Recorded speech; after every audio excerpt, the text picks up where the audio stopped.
And welcome to the Construction Sport Podcast. We have another guest, an experienced guest in front of the mic on a daily basis. Yeah. It is now, isn't it? Yeah. Mr. Mark Anthony, Demolition News. Thank you for coming down. It's an absolute pleasure and a privilege. Thank you very much. I first remember speaking, actually, and I remember the call. I spoke to Aaron Davis, actually. I was talking with him, and I think your message came across, and then I mentioned it. I said a message from yourself, and he went, and he said, "Oh, that's high regard in the demolition world." He said, "Yeah." I said to him, "Should I do it?" No, he went, "Go for it." So yeah, courtesy of Aaron Davis, we got talking. Thanks, Aaron. Thanks for having that. Was just shortly after the documentary went out, what we had, didn't we? So, and I was on your podcast. You were indeed. So I get to repay the favour. 2.5 years later, 3. It was November time, I think it went out. So it might be 3 years now. It all blurs after a while. It does, really does. I was trying to think how long we've had this place, and it's just like it's all a blur. But that is life after school. I've actually put that down to when you come out of school, you don't do year 1, year 2, year 3 out of school, do you? The whole section, the years just disappears. I've got part of that. And I mean, the way that my career has panned out now has been driven entirely by COVID. You know, I fell victim to COVID and I lost 2 years. I mean, I was working, but there were 2 years that was just a complete gap. You know? So now, you think was that pre-COVID? Was that post-COVID? Was it in the middle of I've honestly no idea. Yeah. So I was thinking lockdown 1, lockdown 2, and so I fortunately worked for it all as a critical worker, doing concrete patch repair works on bridges that was never going to fall down. But National Highways had us out doing that. But the first lockdown was take lunches with you because there's nowhere to buy lunches. There's no hot food. But then lockdown 2 and 3 were just like semi-bank holidays, really. Each day there was a bit of traffic and a bit of that, and it just kind of petered out. But ours was the strangest. I mean, I was in Las Vegas when COVID properly hit, and we'd been aware of the news reports coming out of Wuhan and China and everything else. And when we first arrived in the States, there were a few people wearing masks, literally a few, you know. And we were driving down the Las Vegas Strip on a Wednesday evening, and it came on the radio that they were postponing the entire NBA basketball season. Wow. And this just got very, very serious very, very quickly. Went to the show the following day. Everyone was wearing masks. They were wiping down door handles and Lord alone knows what else. The show ended. It was supposed to be a week-long show. It ended a day early. And we came back, and I flew back, you know, and at the time, when I left, when I actually went to Vegas, I had an advertising team. I had a magazine of my own, you know, publishing company behind it, printer and everything else. Well, the printer shut up shop, never opened again. The advertising team went off on furlough for a year, so they never came back. And I mean, I literally came back from a major exhibition. I've got all this information, all these bits of video and notes and everything else. What do I do with it? And it was just sheer fluke. A week before I'd gone to the States, I'd been a guest on a live stream. Yeah. And I'd quite enjoyed it. And I phoned the guy up and I said, "How did you do that?" And he said, "Well, you use this podcast system here. Best of all, it's free." So literally, I think that was probably a Friday night. I learned it over the weekend and went live on the Monday morning. And we're recording this on a Monday. Next Monday will be my 1,000th show. Is it really? Yeah. Crazy. Yeah. It's opportunities, isn't it? And I think that's a lot of time, isn't it? You've just got to get in and get started on it, and learn on the job. Yeah, like you say. Listen, I'm a one-trick pony. All I do is talk about and write about demolition and construction. Yeah. If I can't do that, I'm knackered, basically. Has that been since day one? When did your career start? Career start? Well, I'm a journalist. I'm a journalist by training. That's where I started. I mean, my first job was actually writing about hotels and restaurants. Oh, really? Yeah. Yeah. You're the first journalist on the show, official journalist, I think. Well, I wouldn't go so far as say official. There'd be a few people questioning that. But no, I wrote about hotels and restaurants to begin with. And my former editor left and joined a magazine. A few of your listeners might remember it, Contract Journal, back in the day. And he phoned me up about 2 weeks later and he said, "We've got a junior reporter job going here. Yeah. You should apply for it." So I applied, and he invited me over and he said, "Well, you know, we'll have a chat." So we had a chat for about 2 hours. And I was literally sat there waiting for the interview to start. And he went, "So do you want the job then?" And it was more money. So I said, "Yeah, I'll take the job." Yeah. And it was only then that I thought, I know nothing, absolutely nothing about construction. But what was bizarre for me, I mean, as I say, I was writing about hotels and restaurants. Did you get to go in restaurants trial? Was you one of those guys go in there and review the food? Didn't review, but because it was a magazine. It was called Cater and Hotel Keeper. So the magazine was for those in the business. Mm-hmm. So you're kind of telling them the backstory of a new restaurant or whatever it might be. But bizarrely, despite the fact that it was a hospitality industry, they were really, really inhospitable. You know, you could go and see a new hotel for an entire day. They wouldn't even offer you a cup of tea. Yeah. Whereas construction, literally the first time I walked onto a construction site, have a cup of tea. Definitely. I feel like I'm home here. And they swear as much as I do. Yeah. So, you know, I felt like I'd come home. You know? Superb. Yeah, it's not short of a cup of tea or two. That's one thing Thankfully. Yeah, that's all we've got in here is water. That's all our bottles anyway. But we did get a kettle. My missus said, "Do you want to bring our old coffee machine? We need to take it to the office." I went, "No," so they don't need it. We want the coffee. We go downstairs, but yeah, it's too easy to have multiple coffees, isn't it? Yeah. So as a journalist, then in the so you're straight into when the demolition side come along in terms of. That's kind of your speciality now, isn't it? Your area. It's become my speciality. Yeah, I mean, and again, that was sheer fluke. As I say, writing about construction, and I was sent to a demolition job, and they swore even more than the guys in construction. It turns out, but no, I literally, it was one of those things. I just found it really, really fascinating. Yeah, and the people. It's the people that attracted me to it. It's the people that have kept me there. Yeah, you know, demolition folk are, they're a bit rough around the edges, but by and large, they're sort of the earth types. We always come to it. I think every podcast we've done come to it. It's like that we're moaning about everything that's going wrong, and anyone would think we hate the industry in a way, but but we always come back. It was like because we love it. There's so much opportunity in there, potential there. I don't think either you nor I would do what we did if we didn't love it. I mean, it would be quite easy to just say, "Oh bollocks, this is a waste of time. I'm going to go and do something else." Yeah, but you don't. You stick with it and you try and do your best. Yes, and on a daily basis, I do point out its faults and its shortcomings and everything else, but because I want it to be better. Yeah, all for the love of improvement, really. Yeah. Mm. So, because the demolition, what you've kind of explained to me over the years, actually, it is its own sector, isn't it? Like you say, it's the construction industry and the demolition industry. Yeah. Yeah. Do you get a lot of people saying that it's part of one or the other, or do you have to explain? No, there are frustrations with it. I mean, one of the biggest frustrations is the fact that when the Health and Safety Executive release their annual accident and fatality statistics, demolition and construction are lumped in together. Oh, yeah. So, demolition might have had a really good year, not killed anyone, maimed a few less. Yeah. But because construction's had a shit year, they look bad. It would be lovely to actually have those taken out, although, there have been times, 2016 being the most notable among them, where, we've contributed 4 in one accident. So, it swings and roundabouts. But one of the biggest frustrations from demolition is when you look at construction, it employs 2.53 million people. Yep. Demolition probably employs about 30,000. Yeah. So it's not big enough. We're not going to knock on the door of Keir Starmer or Boris Johnson and demanding change because we're not big enough. Yeah. So we actually need the backing of construction. Hang on to that. Yep. Despite the fact that sometimes our needs are markedly different. Yeah, and it's huge in London, isn't it? Because there's another thing. What's going on? It doesn't take much walking around West London, especially, and you think the building in front of you is a building there, but it's just the face standing. And the demolition going on the way behind it. There's some incredible places in West London. Even Oxford Street, wasn't it? The whole fascia is kept, and then everything else is demolished. Well, when you think about it, I mean, we do live on an island where we have finite space. Yeah. Setting aside the fact that we green space or green belt land.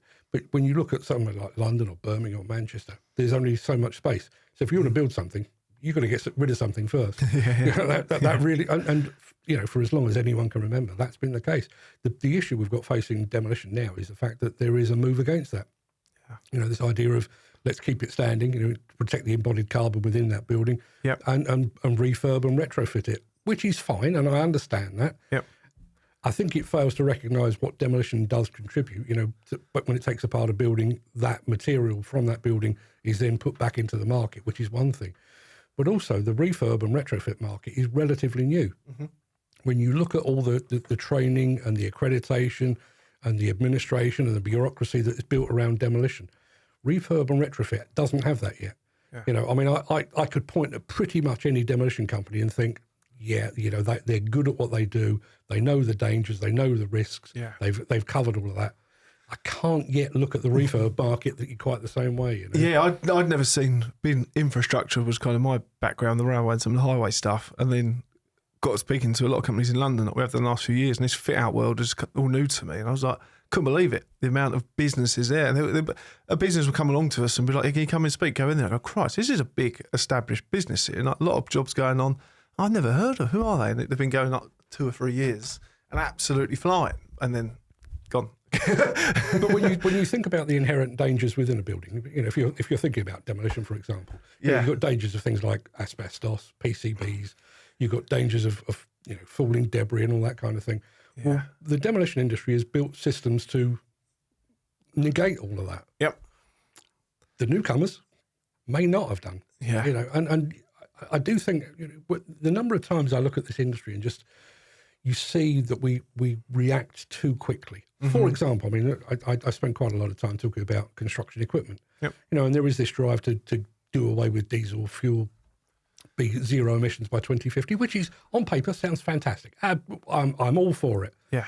But electric machines are twice as expensive. They can't run an entire day, so you've got to stop for an hour and a half to recharge it, which we don't do.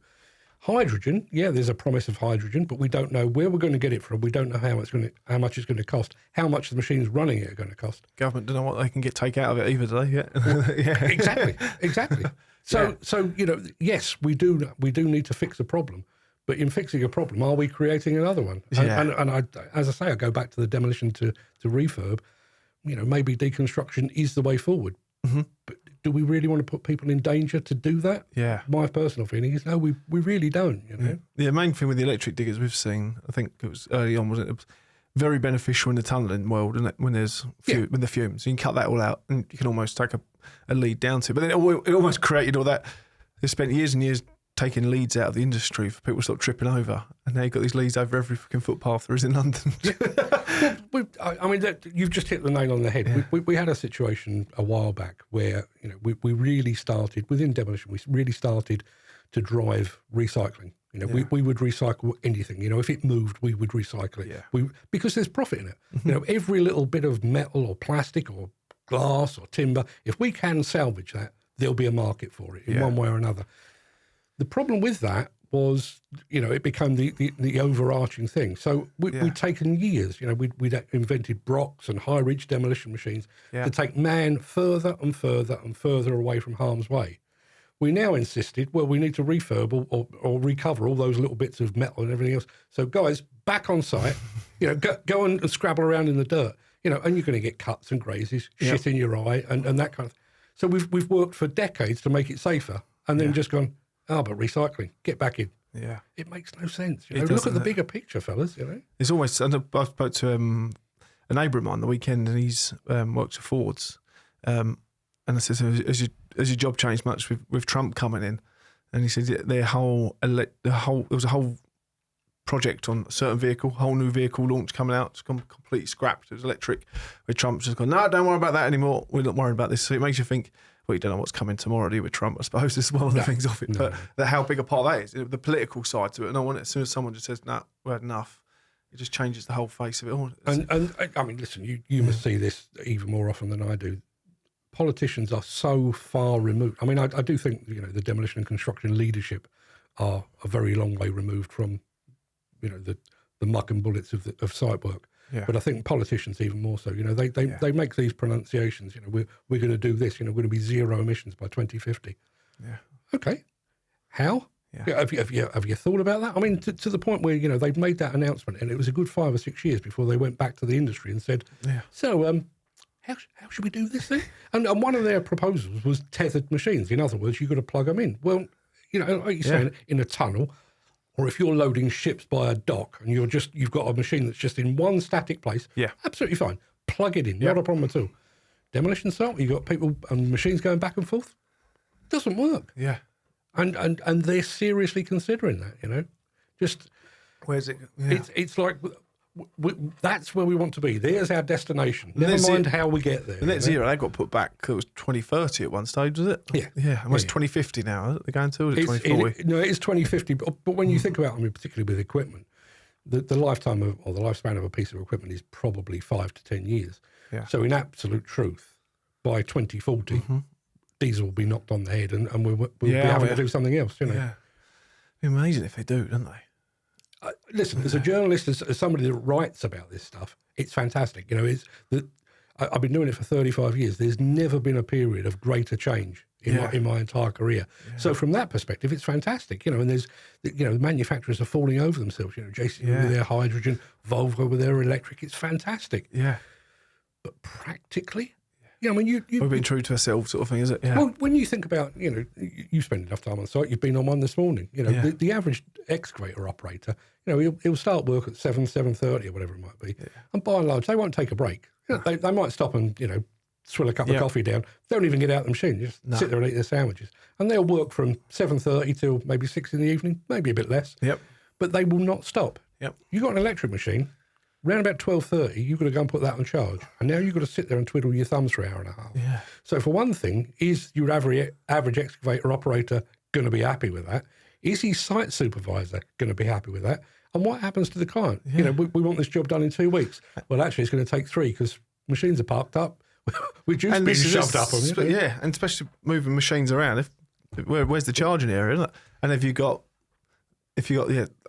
I'm sure there's some places trying it now, but if you've got 20 machines out there and all the 20 machines all going to power at the same time when they come on their brakes, drawing all that power out of it. And yeah, I think they're testing stuff on Lower Thames Crossing at the moment. I had a chat with a guy last week there to see what they can do, but testing is very much the word. I think the fact that we haven't seen somebody like a Flannery or a Lynch or a Sunbelt just go, that's it, we're in.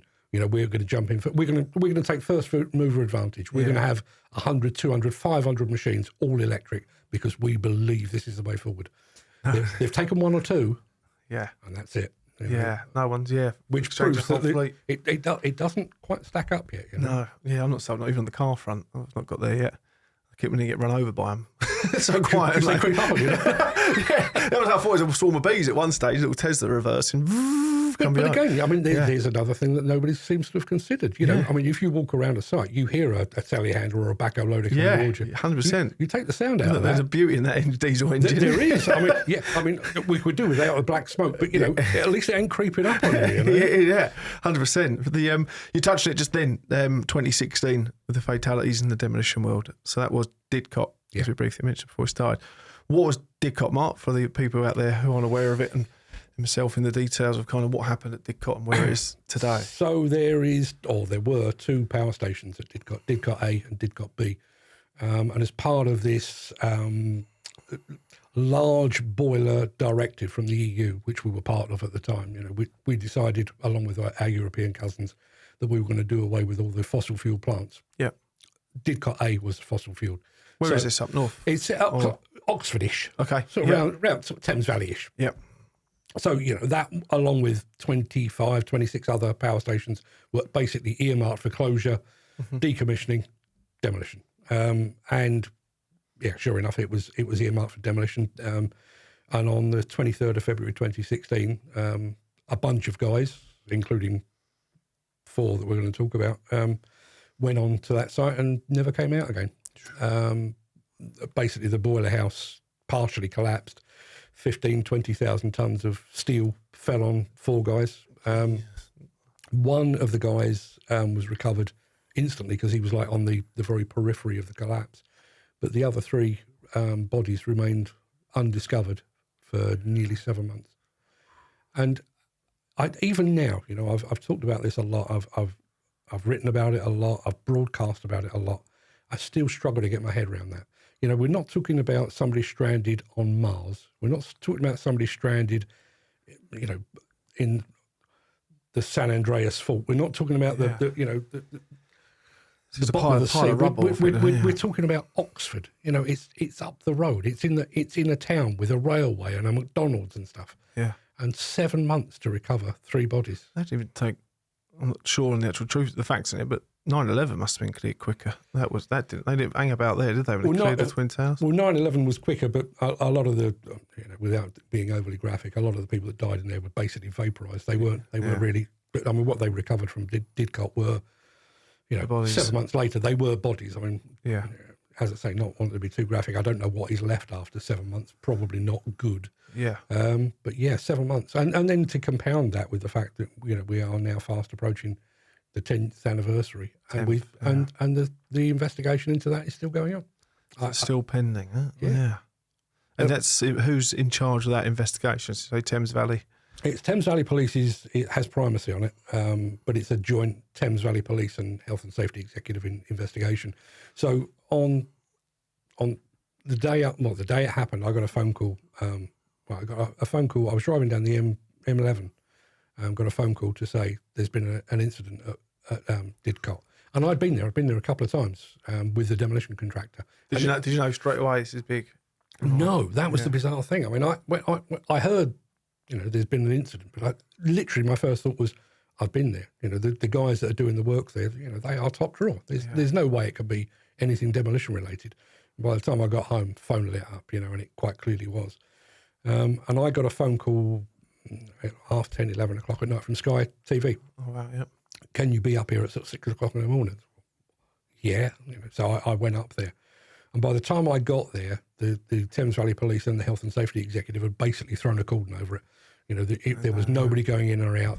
And I mean, one of the things that gets overlooked in this is when it first came down, you know as well as I do, the demolition and construction industry is a brotherhood.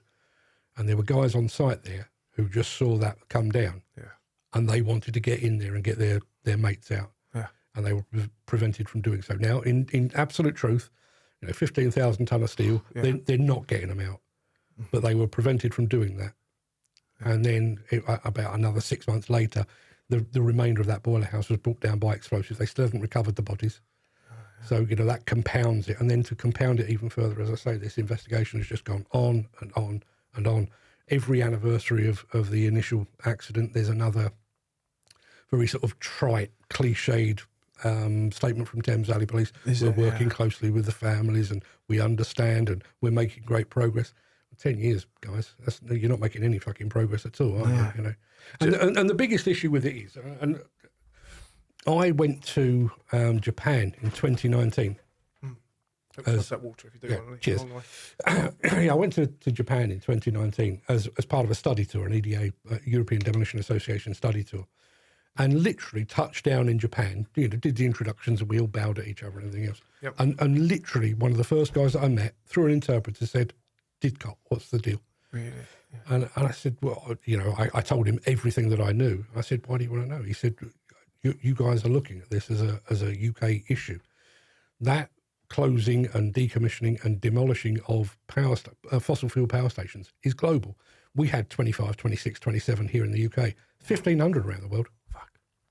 So there could be something within that investigation that says, that accepted way of taking down a boiler house, don't do it anymore. Yeah. Because that went wrong and 4 guys died. So you've got the entire world. I mean, literally, I've spoken to Australians, to Kiwis, to Japs, Germans, Italians, Spaniards. What's happening? Because they are facing that day in, day out. Yeah. And we did the same. Not knowing what had caused an accident, we continued to send our men and our women into other boiler houses, kind of keeping our fingers crossed that maybe there was just something wrong on that day. Yeah. Do you think there's an element of if this was any other sector or industry, it would have been sorted out quicker in terms of, is it? Yeah. Yeah. Yeah. It would have been acceptable. I'm not going to label this as murder because we're still waiting for the findings, and even at worst it might end up being corporate manslaughter. But if you commit land, if I walked out into Malden High Street now and committed manslaughter on 4 people, I'd be banged up by this afternoon. Yeah, I'd be in court probably before the end of the year, and I'd be starting my sentence. Yeah, so it's no difference to literally the scaffolding what's out there at the moment on the high street. Collapsing on someone, it's that times thousands. Really, what's happened there, isn't it? It's just and someone's responsible for that. What I find particularly frustrating with it is on the day after it happened, Didcot was actually mentioned in the House of Commons.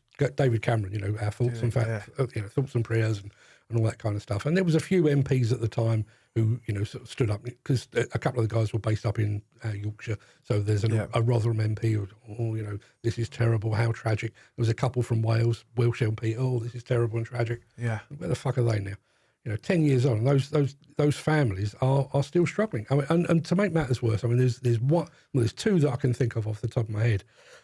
There was one guy was killed about a year before his daughter was due to walk down the aisle. And I, having spoken to them and everything else, obviously that you spoke to the families, very, very close, and to be robbed of your dad walking you down the aisle. And then there was another one where they're not getting answers either, isn't it? Yeah. No. Yeah. As I say, 10 years on. And then there's to make matters even worse, there's another one whose brother was killed, and since that happened, her other brother. So she's gone from having 2 big brothers to having none. And she's struggling, she is genuinely struggling. I know, your big thing is mental health. Yeah. Imagine that. Yeah. Imagine that, and what does that feel like? Every time the phone rings, do you go through, am I finally going to get an answer? Or are they after 10 years, nobody gives a shit anymore? It must be every night they go to bed, isn't it, thinking about it. Yeah. Yeah, and nothing. Because I say it all the time, really, but it does think to me the level of, and we spoke with John Houlihan with regards to the Grenfell one, in all the emergency services, everybody had the canteen food laid on, and then the construction workers, the scaffolders, were told to use the CAF down the road and had to sign an NDA to say they won't talk to the press. And it's like, well, just put them in the CAF where they get their food catered with them. But no, they were sent down the road to go and buy their own food. They weren't allowed in there with the people who've been looked after. But just, what we looked at. Again, I'll go back to what we said earlier. I don't like to criticise the industry. Yeah. But in a lot of ways, the guys and girls that are on site are pretty much cannon fodder. Yeah. They are sent out into, we know the dangers. I mean, when you think about demolition and construction, we know people, the biggest killer is falls from height. Yeah. Well, don't make them fucking work at height anymore. Simple as. We know that asbestos is a killer, but we're still sending people out to sort out asbestos. Yep. We know that if you put men and women and machines in the same location, sooner or later they'll come together and somebody will die. Yeah. Well, don't fucking do that anymore then. Mm-hmm. But no, what we do, we have sticking plasters. We'll put a poster up in the site canteen if you're allowed to go into it. We'll put something on LinkedIn about our commitment to these things.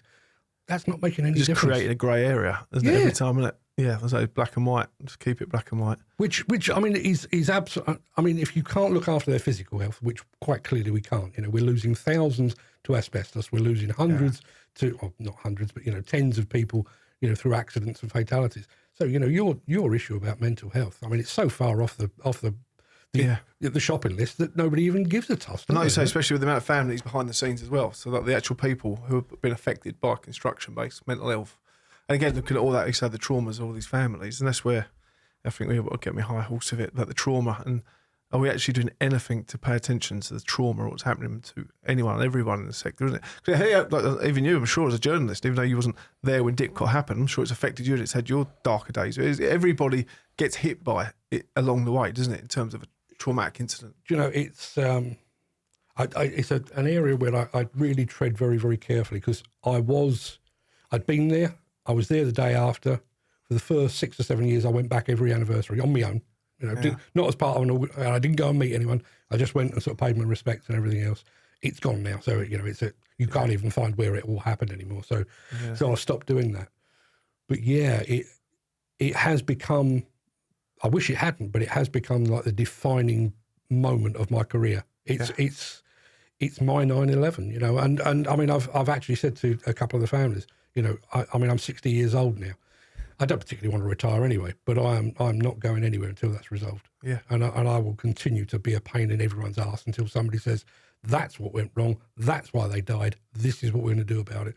As I say, until somebody does that, I'm going to be a thorn in their side, Yeah, fair play. It goes all the way back to accountability, I suppose, again, doesn't it? The accountability side, and what I really struggle with is, why is no one putting their hands up to this huge problems we've got in this sector? But then someone has to take the blame then, I suppose, on paper, it looks like, doesn't it? I think that, again, this is why I respect what you are doing. I do think the only fix for the mental health side of the issue, the industry, is going to come from the bottom up, because I don't think there's any reason for those at the top to make a change. Yeah. Yeah. Why would they?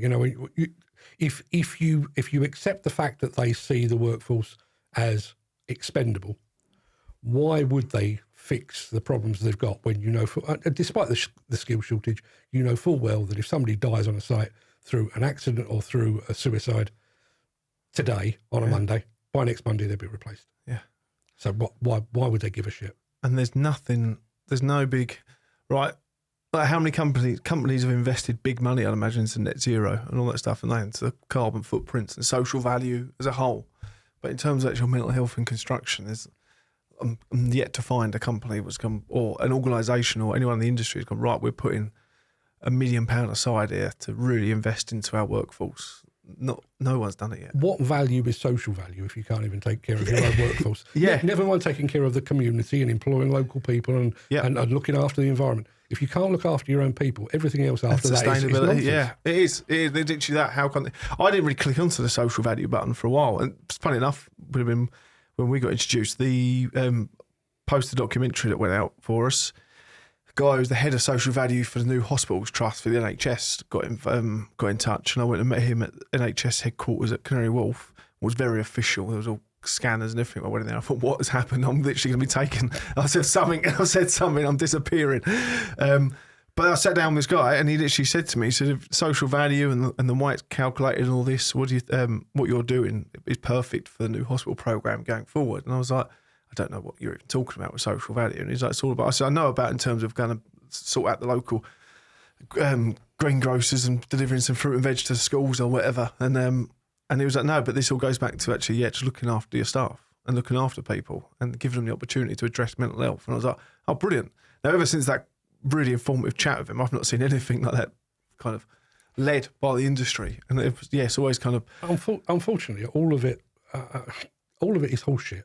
Yeah. It is horseshit. When you think about your average major construction or infrastructure project or demolition project, they're let on a weighted system.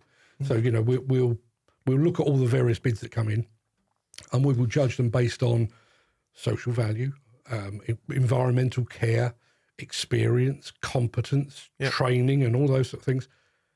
But 40% or more will come down to the lowest bid. Yeah. And if you're bidding the lowest, can you afford to put mental health care in place? Probably not. Are you investing as much as you should on training and safety? Probably not. And as an industry, we have made that our go-to path. Yeah. Lowest bid wins. Yeah. And if you're the lowest bid, somewhere along the line, you have cut a corner. Yeah. And that corner could cost somebody their life. Definitely. I had one the other day, someone said 30%, it's looking at 30% of their tenders at the moment is social value and overseeing all that side in the tenders. And I looked at it, I thought, well, 30% of the job you're delivering isn't fucking social values. So it's definitely not 30% of that budget was come back to, has gone towards that. So where is close. that? Yeah. Not even close. And I suppose, who's it more? I spoke to the people who run these. Have you seen the calculations they do for the social value? There's a score. So we were talking to someone before about carbon footprints and the social value calculators and all this.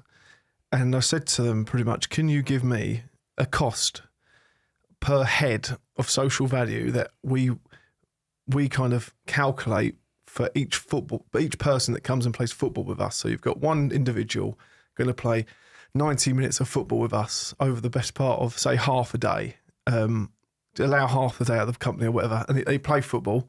What is the calculation to that person's social value? So if you can give me that as a figure, our life becomes a lot easier. So I know then 4 hours of exercise or do anything with us is out X amount. I can go to all these companies and say, look, we can give you £10,000 worth of social value over the year or whatever. They couldn't give me the figure. I was like, why not? Well, it doesn't work like that. It all comes back to the long-term plan and the cost on the NHS of the individual and who the individual is. And it sounded like I was trying to get an insurance fucking quote for someone. And I was like, what? And I went on about it. I was like, yeah, but I'm not with you. I don't see why I can't just get it.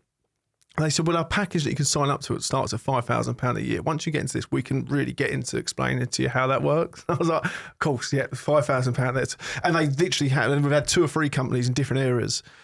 Once they knew we were charities, they weren't interested whatsoever. You could see they were a bit like, fucking get them out of here because we know where this is going. They just want, I didn't think it was much to ask, but so from that day we just stepped away from it in the end. I thought, I don't really get this.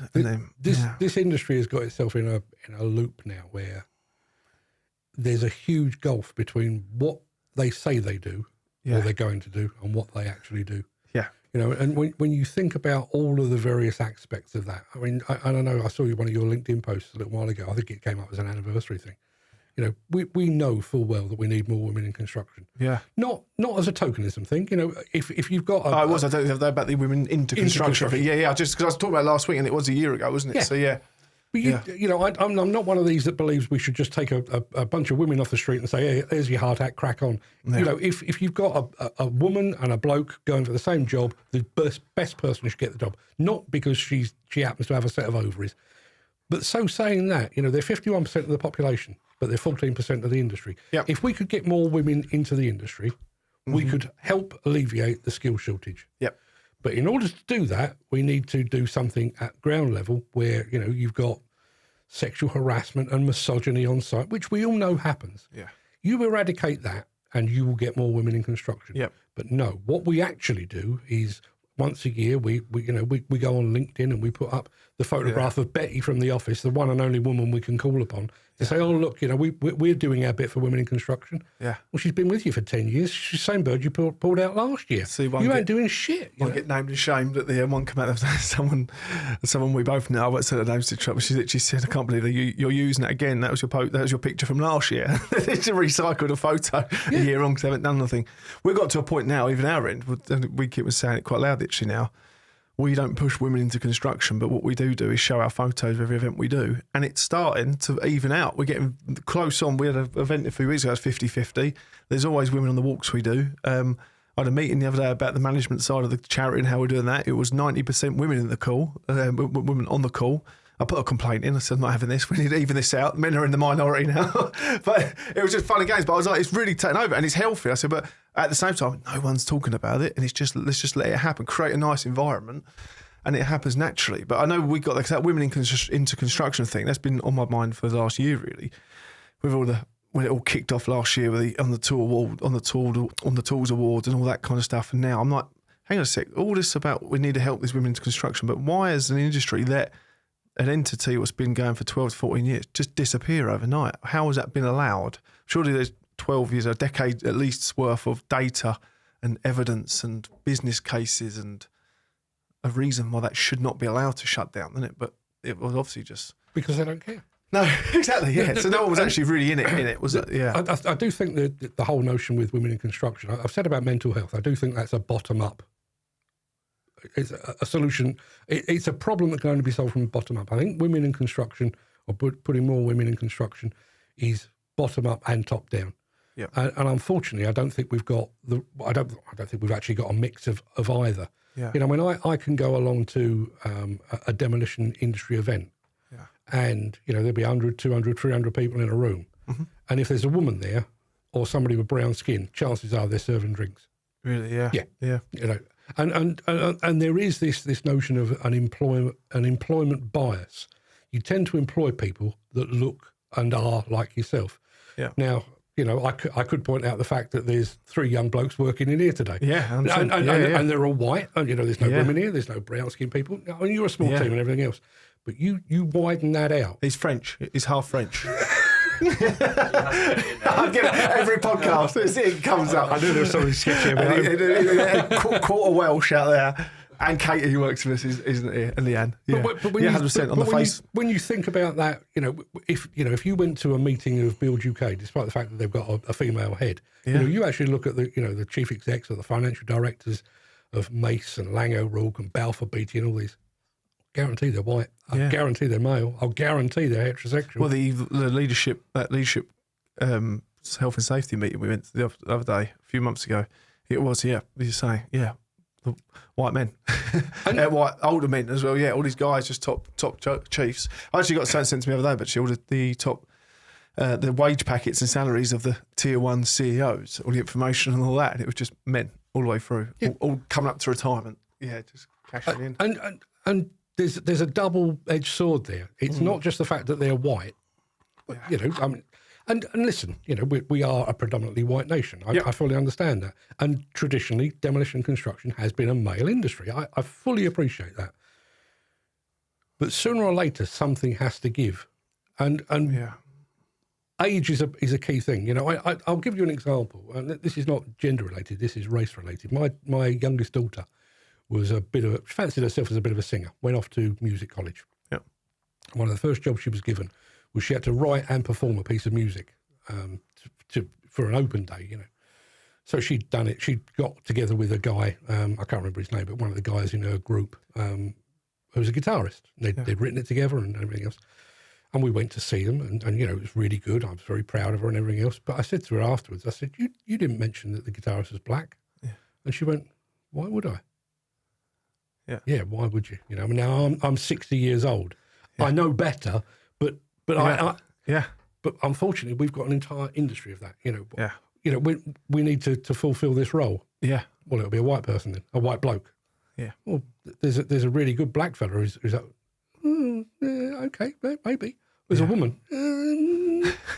Nervous. It just doesn't compute, does it? Yeah, you know? That doesn't. I think that's just such a hats off to Katie Kelleher, isn't she? What she's doing in that world that she's come through, and kind of holding it strong, really, as well, isn't she? I think the thing with Katie, I mean, I love her to death. I think the best story that Katie ever tells is her first day on site. Yeah. Where she arrived, you know, full PPE. There's about 30 blokes in the office, in a room, and she felt that out of place. She said she literally put her back to the wall and just slid down and just sat on the floor.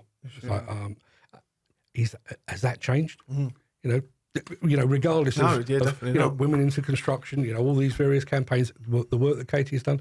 Can you say hand on heart that it's a different organisation now? I don't think so. I've said it a few times as well. Like with it, should we be pushing for the next generation or for more workers, quick, boys or girls or whoever they are, when we've got such a terrible mental health kind of background as well, isn't it? So I always say that, do I want my kids coming into this industry in the state it is now? It's like, no. Do I want to improve it and make it a nicer place? Yes. But how many dads on our sites would say they want their daughters on these building sites? You know what I mean? I've asked that question on my live streams a number of times, and I've never had anyone say they would. No. Not once. Yeah, I mean, literally to the point where you've got people who would actively discourage them. Yeah. You know, I really want to go into demolition. No, don't do it. Yeah, don't do it. It's not the place for you. Where's that going to stop? Isn't it really? Well, the problem is, again, I think it needs that partly top down. Until we've got a CEO or a managing director of a tier one who happens to be female. Yeah, I don't see that changing. And I mean, you've mentioned employment. I think we're about to hit out a major iceberg. Is the demolition world seeing a real shortage of workers coming through? Demolition is, construction is, and again, I mean, you know, you end up with kind of regional magnets within demolition. You know, you've already said, you know, you walk around West London, there's plenty going on. Yeah. If you go to maybe the northeast or the southwest, there probably isn't. So you end up sort of sucking those people up to London, which is fine while that goes on. But if London takes a bit of a dive, you're knackered. But we've got this business now with the government have got this migration white paper, where they're basically going to tighten up on legal migration. We're not talking about stopping small boats, which, you know, I know is a very contentious issue anyway. Yeah. But, you know, you're talking about legal migration. Now, we all know what happened after Brexit. You know, we voted primarily because we don't particularly like Johnny Foreigner. Yeah. So the Poles and the Bulgarians and the Romanians went, well, bollocks then, I'm going back home again. Mm. And there was a big hole in our workforce. Yep. And we are now going to do precisely the same thing again. Yeah. You know, we're going to put more restrictions on European migrants as a result of, you know, our distancing ourselves from the EU. It's going to be more expensive and more complex. So even if you identify, you know, you're Lang O'Rourke and you spotted a guy in France and you think he's the kiddie for us, we'll bring him over and we'll sponsor him to come over. You've got a hugely complex business to go through. You've also got a more expensive business to go through. Yeah. Where does that leave us? Have you seen a lot of that in your line of work, the complications that have come now? We come out of Europe. Yeah. Yeah. Yeah, well, I wouldn't say complications. It was as simple as, you know, when you think back to, you know, whenever Brexit was, 2017, 2018, you know, you went onto site in London and it was like the United Nations. Yeah, you know, that guy's a Pole, his mate's a Russian, he's a Ukrainian. It was everything, you know. Now, well, I mean, for a few years after... It was a European version of our Vida St. Pet, wasn't it? Basically. Absolutely. It was about time they came our way, wasn't it? You know? But what you tend to find is they are only here for one reason. They're here to earn money to send back home again. Yeah. So as a result, you know, there are hard-working English people out there or British people out there, but by and large, you know, your Romanians and your Poles, they came over and they worked their bollocks off. Yeah. They worked like nobody's business. And they'll earn big money and live in poverty to send every penny home, aren't they? I've seen that a lot. The guys really fucking it's squalors basically. But I mean, you're earning fucking 1,500 quid a week minimum here, and they're like, everything goes home, everything goes home. 10 of them in the same room and stuff like that. Sleeping in shifts and all that kind of stuff. But they will work their socks off. And let's be absolutely honest. We've got a situation with apprenticeships. Yeah. 40% of our apprentices, and I do believe apprenticeships are a great way into the industry, but 40% of them never make it to the end of the apprenticeship because, ultimately they get a flavour for it and go, this is clearly not for me. I don't like working in the pissing rain. I don't like being freezing cold. I don't like being shouted at. I don't like being abused. I want to go and do something else. The apprenticeship side of it as well, you see, it's almost, it comes up a lot with what we're talking about. In the machine operating world, they've got it down a bit better, haven't they, I think, in terms of the way it's been delivered. It's been more self-delivered, like the likes of what Flannery have done with their boot camps. Lynch's are now doing a boot camp as well, I believe. They are, to be honest, they're doing that out of necessity. Yeah. And I think admirable for them. I think it's very noble what they're doing. I think they're doing some really good stuff.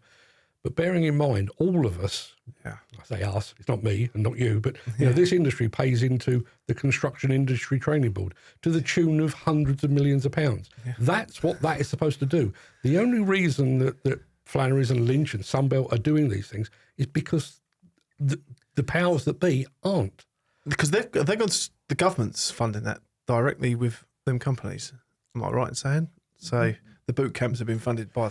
I think they've got some funding. I don't think it's entirely funded. I mean, when you look at have they kind of gone through the CITB with that, or has that kind of missed them out? My guess is they probably bypassed it. Yeah, because the CITB wouldn't want to let that go, would they? No, I was in my head then. So I remember speaking to a few of them about it, and I was thinking in my head, I think this is missing it. I might have to fact check that one, but and we get nothing but criticism on here from everyone who comes in with the podcast. Just this week, one of the girls, Nicola, was saying, we've paid £28,000 to CITB and we can't afford an apprentice with our company at the moment.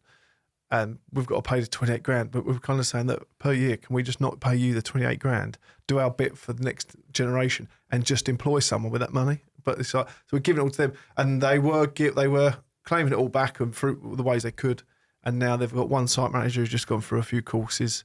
They were due £1,000 back, but now that those changes happened a few weeks ago, I think they now get £200 back or something like that. The cuts have just completely annihilated. But they don't do themselves any favours, do they? I don't think the training regime within the industry does. When you think about, we've got a competence card scheme that doesn't actually prove competence. Yeah. The very fact that, if you want to go and work, you've been there. You want to go and work on HS2 or you want to work at Hinkley Point, they'll test you again. Yeah. Which means that they don't trust the scheme that's, you've got a piece of plastic. It's industry approved, but we don't recognise it because we don't trust it. So we're going to test you again. Every other day you see it on Instagram and one pops up and get some different, another game comes and goes, buy your car, disappear. Yeah. It's out of hand, isn't it, completely? And like you say, how are they not scrapping and starting again in a way, isn't it? But I obviously can't do that. But I think that's the biggest problem we have as an industry. I think in so many ways, we seem to go for better the devil you know. Yeah. Every 3 years we vote on whether we retain the CITB, and every 3 years the industry goes, "Oh, they're terrible. We're wasting our money on this levy. Look, they've spunked all this money on a report into gender equality, and they're trying to bring on board TikTok influencers to make construction look attractive. They're rubbish. Should we keep them? Yes, best we had. Yeah, why not? Because there isn't an alternative, No, there's not. Because MPAWS is separate, wasn't it? But then that's ended up getting merged to it in a way, isn't it? They're all the same. And ultimately, all the time that these things are commercial. Well, that's just the operators, isn't it? Yeah. There's all these other industry sectors within the industry. All the time that's a commercial thing, there is no real need to change. Yeah. If MPAWS and CSCS, I'm going to come back to them, CITB, if all of these are still making a fair few quid and their directors are driving around in their Jags and they go to their fancy meetings, and why would they change? No. And CSCS, I mean, I mentioned that December last year, they did away with grandfather rights. Yeah. We'd had some warning, but they did away with grandfather rights. Yep. So we're in the midst of, I've been writing about demolition and construction for 35 years. Yep. I have never once written the words skill shortage over. It's always been there, and it's just got worse and worse and worse. So in the midst of a skill shortage, when you've got the CITB on one hand saying we need another 250,000 workers within the next couple of years, CSCS said, right, bosh, no more grandfather rights. So not only have we urged some of our most experienced and most valuable workers towards the exit, but we're also sending future mentors. You know, so yes, you know, a bloke of 55 just goes, I'm not going to go and requalify for this. That's it. I'm going to go and stack shelves at Sainsbury's. Not only have we lost him, but even if we bring somebody on as an apprentice, 17, 18 years old, that's not a replacement. No. Because they haven't got the experience. No. And there's nobody. And a mentor. And exactly. There's nobody to put their arm around his shoulder and say, you know, you're doing that wrong. Yeah. No. And all you see as well, because I've been there with CSCS, you're hammering them, but then they say, oh, we're under the instruction of the Leadership Council and CITB. Again, that accountability thing, just not there, is it? They're all just passing the buck around to each other, isn't it? They just say, oh, we're just the card scheme. Isn't that the greatest misnomer of all?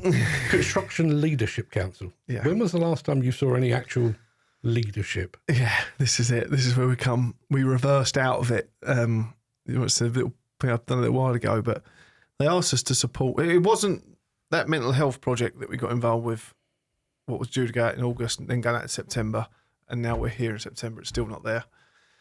And I'll just say, I'm not here to talk, like, disrespect anyone and be critical of the people, because they're all good-hearted and want to do it, but they asked us to get involved to help consult and speak with them and put our thoughts into the mist. And I just got to a point and said that I keep on giving you guys what my thoughts on that. You're just ignoring me. There's no point me being here. And then, a few things got shared around online about a few bits. And I pushed, Andy Stevens said a few factual things. I then reshared that because it was factual and just backing up what he said, really saying that this is fact. And then someone got in touch with me in the message saying I'm condoning that behaviour, victimisation of somebody, and that as a mental health founder of a charity, I shouldn't be doing this, blah, blah, blah, blah, blah, blah. And I was like, I've actually just shared online content what is based around facts.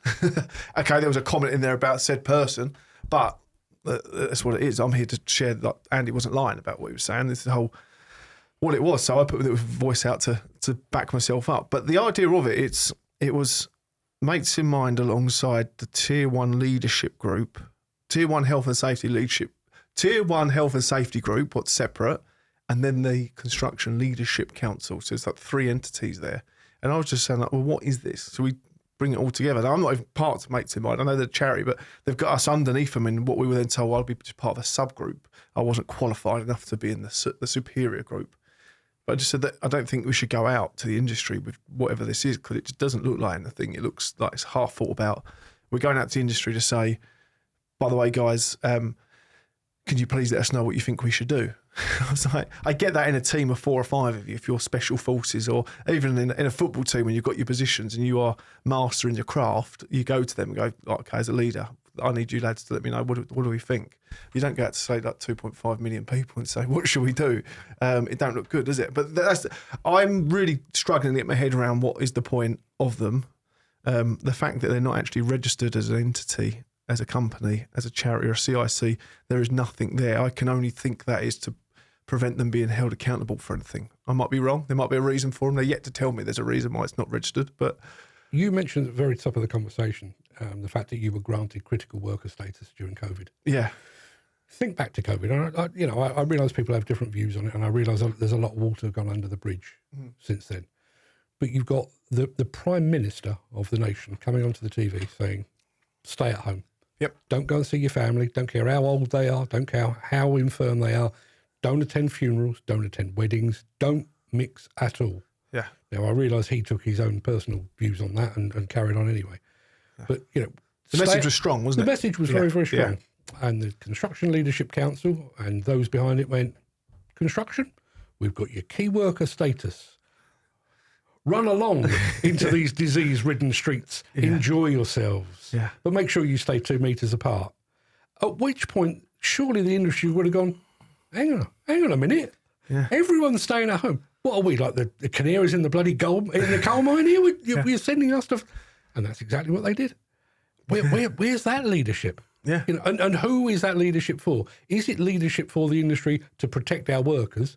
Or is it to keep the wheels of industry moving and to earn money for the country? It never stopped, did it? No, never stopped. Not at all. We had a welfare cabin for 6 people, probably 22 of us around it. Yeah, and no one went in it because of it. It was like that was the only welfare we got. So people just peed in the streets, peed in the bushes, because they was, I'm not using the, and yeah, no one really cared there. And don't get me wrong, we were all self-employed workers, so we're muggins here. We're just like, yeah, we'll take it. It's cash in it, really, and we'll just stay away from each other. But yeah, it was wrong, really, like you say, that we were told to just crack on. But also, when you think about more so the practicalities of construction, for example, if you've got a big lump of timber to move and there's two of you, one at each end, well, you can't do that anymore. No, well, it worked for us because I was the temporary works manager on a bridge, some remedial works under a bridge, and we took the slabs off, and then we had to put a scaffolding down, and you had the A120 towards Clacton underneath us on this kind of sharp bank, and to access it, I had to put scaffolding, and I put the scaffold up, and the temporary works was the scaffold that I was overseeing, and I went, oh, we've got an issue, and I went, the scaffolding is only a metre wide. They said, yeah, well, I said, well, by the time we load stuff out, you can only get one person on there, one person off at a time, because otherwise you're going to have to walk near each other, encroaching your 2 metres. And then once materials are loaded out, there's going to be all that space, you're just not going to be able to move. So I put it in and went to the temporary works coordinator, and was like, this design is going to fail based on the rules and regulations of what we have to work to. So they had to make the scaffold 3 metres wide, but because it was on this bank, it became a fucking huge structure. I bet. And we got another good few months of work out of it. So at the end of the day, I was like, don't shoot the messenger. I'm just telling you these are the rules and what we have to work to. And the lads, so we needed a metre for the guy to work in to lay the slabs, and we needed a metre space for materials, and then the metre space at the back was a walkway for people who would come out on their own without encroaching in anyone's areas. Yeah. But you couldn't, and then after that, actually, we went on to the A12 doing survey works for some of the project. I think that project's been canned now as well. And we had to go lift manhole lids off, what hadn't been lifted in years and years and years. And they were just, because they were wire lump as well, their manual handling, they're 2-man lifts. And I was like, well, okay, the manhole was only like 600 by 600. How are we going to do this? So we just had to take higher. It was like there was the explanation for it was like it wasn't even there. You know what I mean? Just take precautions, lads. Wash your hands when you get back or something like that. But yeah, it just didn't work, did it? But for fuck's sake, don't stop it. I remember speaking to a demolition contractor, and he said, he spent years drumming into his team, if you can, all travel in the same van, save fuel, you'll all get there together, and you won't have any stragglers or anything like that. Yeah. And then COVID hit, it was like, for the love of God, don't travel together. Yeah. It just completely changed the complexion. We had a van, a group of concrete lads, all Indian boys, all turn up. They had a fucking shower curtain through the middle of the van. It was literally a bit of string had gone up, and the rigged, and I popped my head in and just, boom, and this lad, turban on, just, hello, Steve. And it was just the fucking, I was just like, what are we doing? I was like, is this really what it's coming down to? Do you think this is actually stopping the air from circulating in your van? But yeah, everyone nodded along, went with it, didn't they? Well, the classic I was telling you about being in Las Vegas, and, on Thursday when I went to the show, and everyone is, they're all masked up, and we'd all decided we're not going to do handshakes, we're going to do elbow bumps, which was bloody ridiculous anyway. But I walked onto one stand from a Chinese manufacturer, and they greeted me with a hug. It's their fault. It's you that brought it over. You're hugging me, Superb. We had it a few weeks ago, Paul Rosser. That's right, that's it, right, not Rossi. DJ Rossi, his name is. Yeah. He spoke hard in the podcast. His podcast done really well, but it was like, I owe those fucking blue arrows my life. If they wasn't 2 meters apart, I don't know where I'd be if it wasn't for those blue arrows that got me all the way from his house to Liverpool Street from out here, all the way in. He said, I follow those arrows, every single lane. They saved my life, and I was able to put dinner on the table because of those arrows. Yeah, it's just like, so it's just bizarre how we... I can't see us ever adopting that idea again, can they? I can't. But one of the things that amazed me was how adaptable we proved to be. Yeah. I jumped into live streaming, so I had to shift what I was doing. But 5 o'clock every day, I'd break to find out how many people had died in the UK. And your topic of conversation, what jab you had? Oh, the AstraZeneca, or I've had the Pfizer. Yeah. And it just became part of the I don't know how we did that. It's an incredible social experiment, wasn't it? It really was, yeah. And it was a bit, like you say, I remember at the start of it when Rishi Sunak was given his bit. Was he Prime Minister at the time? He wasn't. Boris was Prime Minister at the start, wasn't he? Yeah, but Rishi Sunak stood up quite firm, didn't he? And it was the first time I kind of started paying a bit of attention to politics and being like, the fair play, these guys are proper putting their foot down here. Obviously that fucking all fell off the wagon a few months later. But I think in fairness to them, nobody was prepared for it. Yeah. You know, as individual people, as private citizens, and as politicians, nobody saw it coming. And you are literally making it up as you go along. Yeah. With hindsight, you know, eat out to help out. Oh shit! Yeah, remember that one? You can go to the pub so long as you have a Scotch egg. I mean, yeah. And there would have been a meeting about that. Somebody actually said, "Well, what constitutes a meal?" Scotch egg, right? Scotch egg it is. And you can't go to the bar; you've got to order it from your table. Yeah. It's just fucking bizarre, isn't it? Mental. Don't go up the bar. It was actually frowned upon. The kids won't believe it, will they? Not at all. My little girl was born during it, called the COVID kid, and I was outside. And it's tragic, really. I think wife's in labour, and I wasn't able to go in there till half an hour before they was like, right, the baby's coming now. So she went for it all without no one in there. And I was out in a car park, lovely weather day, and it was literally like a taxi rank of cars all lined up alongside each other. Guys just, it was like a rail possession. You go to the network rail possession, but all the vans are outside waiting to go to work. And everyone had their door open, feet up, and every now and then you see one of the phone go off. You go, oh, he's had the call, and he was walking, and then come out. But I went in, the baby was born 6 a.m, and then literally they said, I went through, held her for 10 minutes. Mummy came along, had the baby. Right, Mr. Kerslake out now, and I got sent home. And I had to go back at visiting hours at 4 o'clock in the afternoon. I went downstairs, say it was an hour visiting time, whatever it was. I went downstairs because she said, can you get me some decent water from WH Smith's instead of just the fucking boiling hot water out of the taps in there. So I went down and I got up there at 1 minute past the visiting times, and the lady was like, sorry, you can't come back in. I was like, can I come and say goodbye to my little girl, please, and my wife? I've got literally a bag of goodies from WH Smith and some water. And then she went, okay, bear with me 1 moment. She comes to the door, put her hand out, said, you can't come in, sir, but pass them, and I'll pass them to her. And I spoke to a few friends of mine who work there now, and nurses, and she was like, I think you just caught someone on a bad day. But I was like, all I wanted to do was just say goodbye to my newborn baby, you know what I mean, my wife. I was like, it's quite a big moment in my life. But you just nodded along. I went, okay. Unfortunately, I had the opposite end of that. My mum died during COVID. Did she? Yeah. Yeah, and she was in hospital for about 3 months or thereabouts. And the restrictions meant that I could visit her one day. My dad could visit her another day. My sister could visit her another day. Yeah. And it became clear. I mean, they basically told us, you know, that she's beyond help. There's nothing we can do. Yeah. And rather than sort of going up as a family and saying goodbye, we did it individually. Yeah. Which it wouldn't have made any difference to the outcome and everything else. But that's the sort of thing you do as a family. Isn't Yeah, it, you know? definitely. And especially, like you say, the outcome later on when it turns out what all that political lot are up to at them times as well, isn't it? That's unforgivable, isn't it, really? But madness. But we are here now, pushing on with it. Demolition, the scandal that come out the other year. I know you played a big part of that. I think your reporting was kind of reported to my ears. I reported. I didn't play a big part. It was all you, Mark. It was all you. Sort that out in the edit, for God's sake. Yeah. Yeah, from a few of my viewings, your journalism was what I followed throughout that. That had gone on for a number of years as such. Yeah. Because it was Competitions Market in all authority. Competition Market Authority. I'd never heard of it before this until, you brought it to my ears. 10 companies were all found to be colluding, was the word, wasn't it? With it? Yeah. Many of them, quite a few of them not here now, are they? But then a few still going. No, well, in actual fact, there's only one has failed. Squib went. Yeah. One of them changed their name and does less demolition, but the other 8 are all still there. Yeah. And in absolute truth, the other 8, by and large, are thriving. Really, they're winning lots of work, and they're winning awards and so on down the line. Yeah. It's a bit of the industry that I don't touch on, and I've got to be honest, I have reached out to them and I've got nowhere fast. You think about organisations like Chas and Construction Line, who require you to detail, have you been found guilty of corruption? Yeah. There is, it's public record that 10 companies did precisely that, and they're still winning work. Yeah. How? Have Chas looked the other way? Have the companies just said, no, not us? Yeah. I don't know, but they just continue. Yeah. They continue.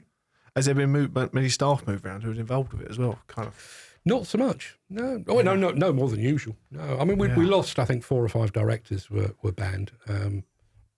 Right. Well, I say rightly so. I'm never entirely sure with these things. It's a bit like corporate manslaughter. Yeah. It doesn't always sit comfortably with me.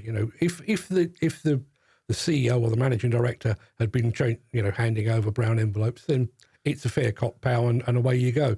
But if it was done by one of your minions, you know, much the same as corporate manslaughter. If you're a company of a certain size and somebody has an accident and dies, you may never have set foot on that site. So it feels a little bit unfair that you should be carrying the can for it. But that's the rules. You know? And it's kind of there's always a fall guy, I suppose, as well, wasn't it? There is, yeah. That's an easy one. And I don't know who these people are who got banned, but if they're approaching retirement, it's a nice little see you later, really, isn't it? Okay, I'll take that one for us, guys. Don't worry. In actual fact, they weren't that old. Well, they not? No, by and large, they you know, probably younger than me. But you know, the biggest problem for me is the fact that we didn't respond in the right way as an industry. You know, all 10 companies, at the time they were found guilty, all 10 members, or all 10 companies were members of the National Federation of Demolition Contractors. Okay. So if I had been, and I used to do the PR for the NFDC, if that had been me, if I'd been in that job at the time, I'd have said, look, get the 10 of them into a room and say to them, look, bugger off for 6 months, 12 months. Yeah. We're going to cancel your membership because we need to be seen to be taking action on this. We need to be standing up against corruption. But in 12 months, come back and all will be forgiven. They did nothing. Yeah. They didn't even mention it. They just carried on. And you've got a system now where, you know, they've got a website where you can go and check on the validity of a demolition contractor. Yep. An NFDC member, not every demolition contractor, but the 130, 140 members. So you can go on there and they've got a nice tick against their name, which means, you know, somebody's audited their site and everything else. What it doesn't mention is the fact that they may have been guilty of collusion. It also doesn't mention the fact that they may have had a fatality in the last couple of years. Yeah. No mention at all. So your paperwork is up to date. You're okay. You killed someone or you were corrupt, not a problem. Yeah.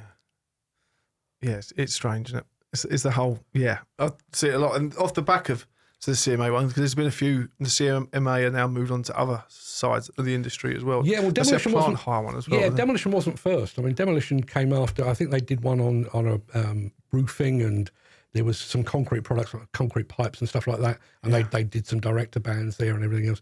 The demolition one was quite a big one, but the biggest one of all, clearly, would be the house builders. They've mooted the fact that they're investigating the house builders, and the house builders have all got together and said, if we give you 100 million, will you go away? Well, if they're offering 100 million, how much are they in for? Yeah. Isn't that bribery in itself? I'm not the most educated man in the world, but I was like, makes you wonder, doesn't it? I'm not committing either way. I read the report and I just thought, I forgot about that one. And I remember reading it and them going back on it 2 or 3 times going, they've just paid them off. Basically. Basically. Yeah. Right. And why are you offering? Are you offering 100 million because you might be fined 50? Yeah. No. And the fact that we've got this money to one side because we know it's not right, we'll use that to get... Yeah, it just screams different, doesn't it? It does, yeah. And unfortunately, when you set all of that aside, I do wonder if that is part of the fallout of our perennial race to the bottom. Yeah. You know, if you are constantly driving down the price of every single construction or demolition project, sooner or later something has to give. And in some instances, I think it's, some of the lads get their heads together and go, enough. Yeah. If we all agree a bit of a price on this, we'll put you in for that much, we'll put you in for that much, we'll do the job. It's a problem that's created itself. Yeah, and people have taken advantage of that. We can't afford to do this like this, guys, and we know that you can't because we can't. I had one that, it might have been whistleblowing, it might have been complete rumours, but someone was saying there's serious concerns in the concrete game at the moment of the cost of concrete being so cheap. The only way it's that cost is because there must be recycled material in it when it technically shouldn't have. And I haven't heard anything more of it, but I just thought it was interesting. But you can see that could easily be done over time, I suppose. Think about where we're sat now, right? So we're in your studio, which looks fantastic, right? So if you just said, okay, we're going to turn this office into a studio. Yeah. We're going to put the stuff on the wall and the curtains and the camera equipment, and we're going to put it out to tender. And a guy come in and said, we'll do that for $5,000 for you. Yeah. Somebody else said, we'll do it for $6,000. And somebody else said, we'll do it for $4,500. Mm-hmm. And somebody said, we'll do it for £35.50. Yeah.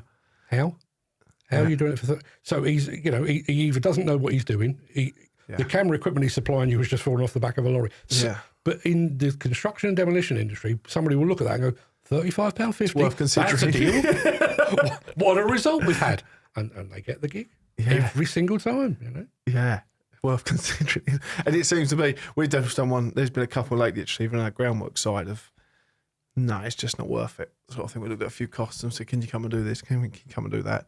And I'm like, before we even got to site, we stressed to pieces already because the guys, like, they're working on a budget because we're saying to them that we only got this amount, you're not going to get extra hours. They're pissed off straight away because they're not getting this because the budget's not there. So it's just like, everyone's pissed off before the job's even started, let alone when fucking something goes wrong. You know what I mean? Then it's not. They go bust. That's exactly what they're doing, I suppose. I mean, ultimately, the main reason we're here, obviously, is to talk about all things mental health. And you've just mentioned that. You know, that there is a stress that the industry is imposing upon itself. Yeah. You know, why is it that every single project is done against the clock? Mm. You know, we've got a plot of land and we're going to build 12 houses on it. Okay, but before we can do that, we need to get rid of the buildings that are already on there. So we'll put it out to tender in August 2025. Yeah. And we get the tenders back by September 2025. We've decided by October 2025 who's going to do the job. Yeah. But we're going to sit on that. I'm going to sit on it for a bit longer. I'm going to sit on it for a bit longer. And then just before we break for Christmas, can you start on Monday? So they have to drop everything. Yeah. And we've allocated 6 weeks for the work, for the demolition work. Okay, 6 weeks. Yeah, but we're up against it now. Any chance you could do it in 4? So straight away, you know, you could have given us, rather than giving us 6 weeks, you could have given us 3 months, but you've given us 4 weeks. And you're literally on the phone and you've got your CCTV cameras up that are monitoring, why isn't this done? Why isn't that done? Everything's against the clock. Everyone's under the cosh. Yeah. And people are stressed. Well, no shit. Yeah. No shit. Of course they are. Mm-hmm. You know, it's coming from every single angle. And then trying to get paid off the back of that as well, isn't it? Assuming you can. And I mean, assuming you can, yeah. Believe it or not, this still blows my mind. You know the whole notion of retentions? Yes. That applies in demolition. Does it? Yeah. We're going to hold a bit of money back just in case. Well, you know that building that you wanted demolished? It's not there anymore. Yeah. It's I was gone. just thinking, There's a slab. There's nothing there. Yeah, but you never know. Well, don't you know? It's not going to regrow itself. In case you don't get rid of the roots. Yeah, it's a nonsense. So he's doing that as well in the demolition world. Absolutely. Yeah. I mean, I remember, funnily enough, it was Les Squibb. You mentioned Squibb Group. I remember him saying to me once, this is the only industry where you never know how much you're going to get paid or when. Yeah. You know, you can agree a price, you do the job, you've got no idea how much you'll get or when you'll get it. Yeah. You can't run a business on that basis. Nah, it's absolutely bonkers, isn't it? Yeah. And they're still giving it a go. And as I say, and unfortunately, you know, when you've got, you know, he would be in an office somewhere, you know, suited and booted, but he is now aiming that stress and that constant badgering down to the guys on site and the girls on site, and they are the ones that are going to struggle from a mental standpoint, you know. We see Paul Casey, who's a PDC scaffolding, they've gone now. He said to me years ago, he said companies can't afford to get behind you, Steve, as much as you want them to because they're too busy. Talking from himself, he was like, we can't look after our staff enough as much as we want to because we can't justify not chasing the money as much as we need to. They're literally all the time they should be spending looking after their workforce. They're just chasing fucking payments all the time. The industry, again, how long have you been writing about that? But that's been from day one a day. Yeah, 100%, yeah. And I've experienced it myself. You know, I mean, 2008, 2009, you know, things got pretty rocky because of the recession and everything else. Yeah. And, you know, I mean, it was a different job I was writing then. But, you know, when you think about what I do now, I get up at 6:30, 7 o'clock, sit down, I write my show, put it all together so it's ready to go. 10 o'clock, I press the go live button and it's ready to roll. Mm. And then when that's over and done with, I'll go back, you know, chop it up into little bits for social media and then start the process again. Yep. Which is fine. And I've got that down to a fine art. Yeah. But if I've now got to chase an advertiser because they haven't paid their bills or a sponsor because they haven't paid their bills and I've got to pay for some photography or some video work, I'm not doing my job any longer. So, you know, never mind sort of putting food on the table, which is a big deal anyway. Yeah. But, you know, I've now, I can't do my show. I can't do the thing that earns me money because the person that should have paid me money hasn't done so. Yeah. And unfortunately, I'm at the very bottom of the ladder. You know, if you're going to, if things get hard and people are going to cut, they're going to cut advertising and marketing, which hits me. Yeah. Then they're going to start cutting things like training, which hits the safety of the industry and so on down the line. Yeah. And it's, you know, I've watched it 35 years and it's the same thing over and over again. It's madness, isn't it? How it all just kind of goes on. And we know the same. I always think that now here. I'm like, can't imagine what we could do. The same if I could just focus on doing this instead of just pushing job to job, chasing everything, and it's soul destroying it. And even when you think, I mean, you've got you've got a good setup here, you've got a little team and everything else, but how much more could you do?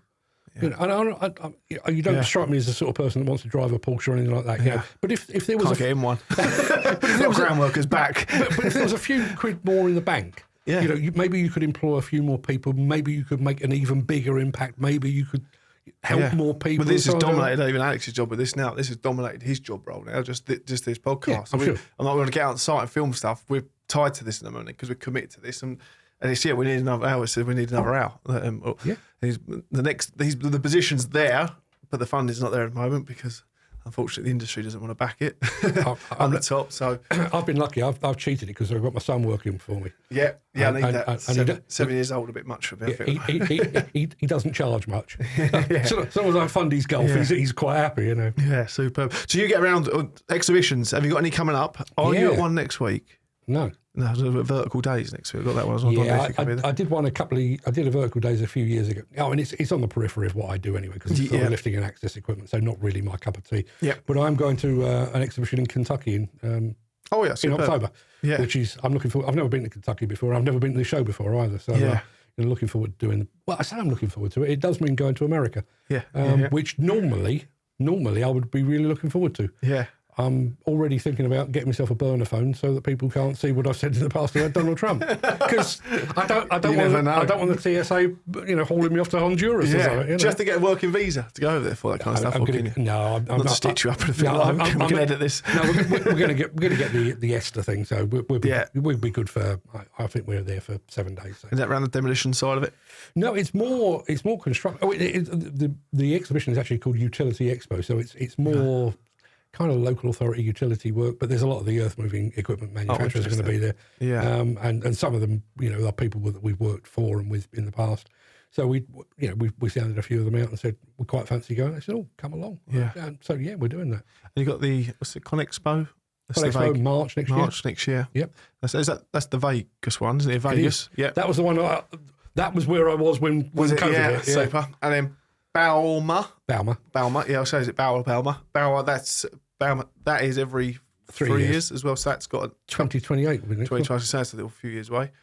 Biggest one, isn't it? Bauma? Bigger than by a million miles. Is it really? Yeah. Yeah. I mean, the Americans don't like to be outdone, so they always say theirs is the biggest in the Western Hemisphere or something like that. Yeah. But Bauma isn't just the biggest construction equipment exhibition; it's the biggest exhibition in the world. Is it really? Yeah. There is no bigger. And when they don't do it so much anymore because there's not really much call for it. But back in the day, they used to have a press office at both ends. And you'd say, "I'll meet you at the press office," and you'd get there, and someone said, "You're at the wrong one." Yeah, that's a half an hour walk. Yeah, it's not like over there. It's a half an hour walk. You've got to schlep. Yeah, sorry, you've got to really schlep your way up there. We do need to go to that. We do need to go. We might even try and find our way to ConExpo as well. Like Katie's over there as a content creator of some description. Do you know that's been a real change? I mean, obviously, Katie's there, I'm there, Steve Williamson, you may have come across. Lots of people are over there. On the press, I wouldn't say the press is dying. I wouldn't say magazines are dying because there are a couple of really good ones out there. Yeah, but they're all so behind the time. Oh yeah. I mean, to the point now where I'll pick up a magazine and think, I didn't know. No, I reported on that 6 weeks ago. Really? It was that long ago because doing it daily. I mean, I see a thing. This thing about the white paper on migration. I saw it today. It'll be on the show tomorrow. Yeah. By the time the rest of the press it just shows media now is so fast, doesn't it? Yeah. And by the time you get stuff to print and put out, and especially if it's a quarterly magazine or something, isn't it? And who reads magazines these days? Yeah, it's a funny one. We've always we love the idea of it here, and some people say it's coming back. It's old fashioned, but it's coming back. My father-in-law deals with machine mart by heavy duty industrial machinery. He buys that, and for as long as I've been been with his daughter as for the last 15, 20 years. Every time I've gone around there, it's been on the dining table on the edge of the sofa, and I pick it up and I flick through it every time. There's not one thing in that magazine I'm not necessarily interested, but is any use to me or benefit. But I still pick it up to have a flick through it, and you think that is the power of a magazine, isn't it? In terms of the natural action to. I think when you think it through, I mean, I was quite sad when my magazine had to go away because, the change in circumstances and everything else.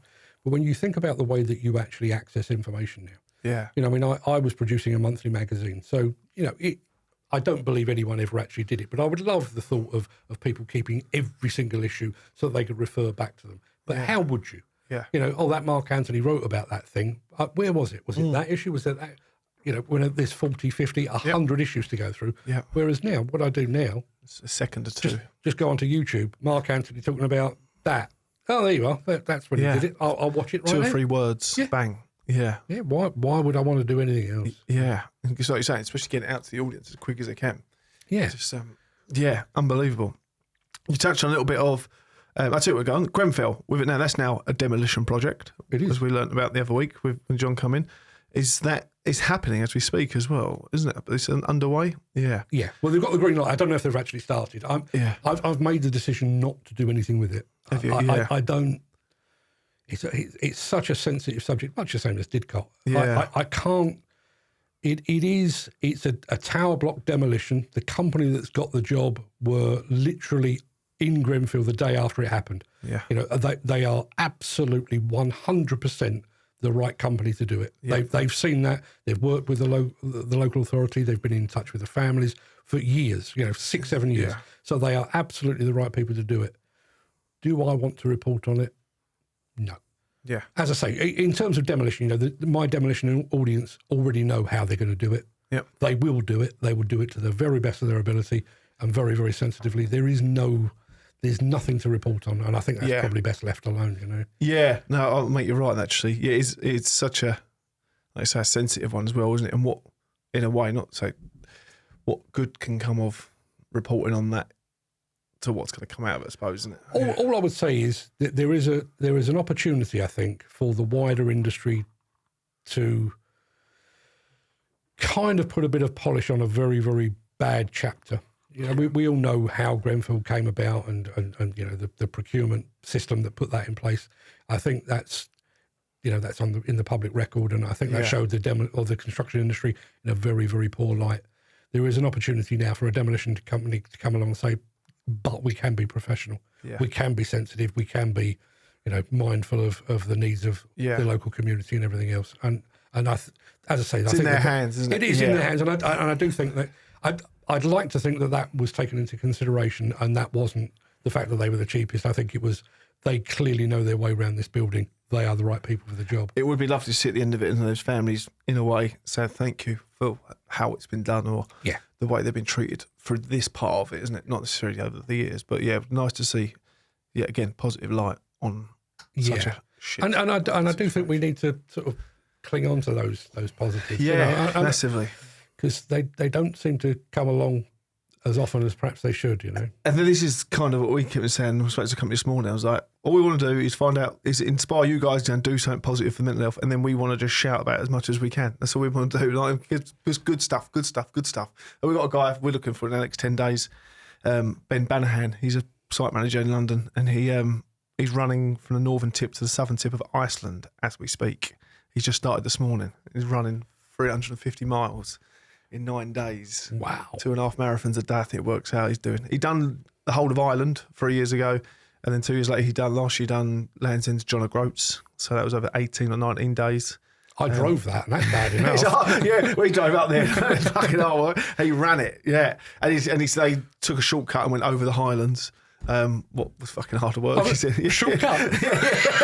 It was literally. He said that he's like the shortcut go away, and that was a tough one. He had a standoff with a mountain goat, didn't he? He said his thing was looking at him, and he's like, "Fuck off, don't come." But so he's doing that and all this stuff. Like I say, there's good stuff going on. That's really want to highlight it. But you touched on briefly as well. You said about you had a business partner back in the day, and the mental health side of.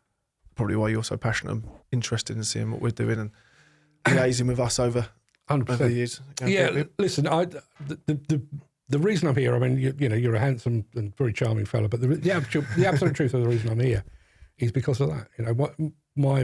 Probably my most vivid memory as a child was witnessing the aftermath of a suicide. The child. No, it wasn't a child. This was okay, I'll tell you that story, then I'll do the other one.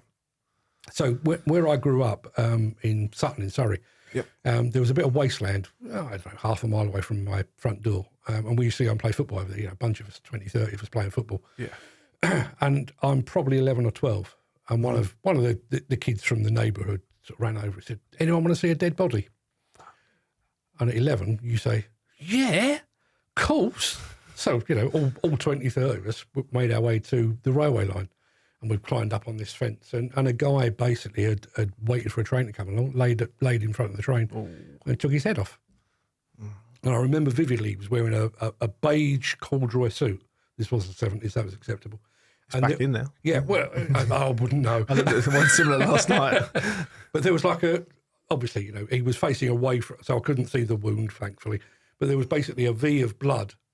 And the remarkable thing, I was talking about adaptability with COVID. We all saw it, watched it, looked at it for a couple of minutes and went, a football? Yeah, and we all went back and played football. Yeah. And literally, I went home that night. I probably went home sort of 6 o'clock, 7 o'clock that night. And it wasn't until about 10 o'clock. I went, oh, Mum, you never guess what? Just because, when you're 11, it doesn't really mean a great deal, Yeah.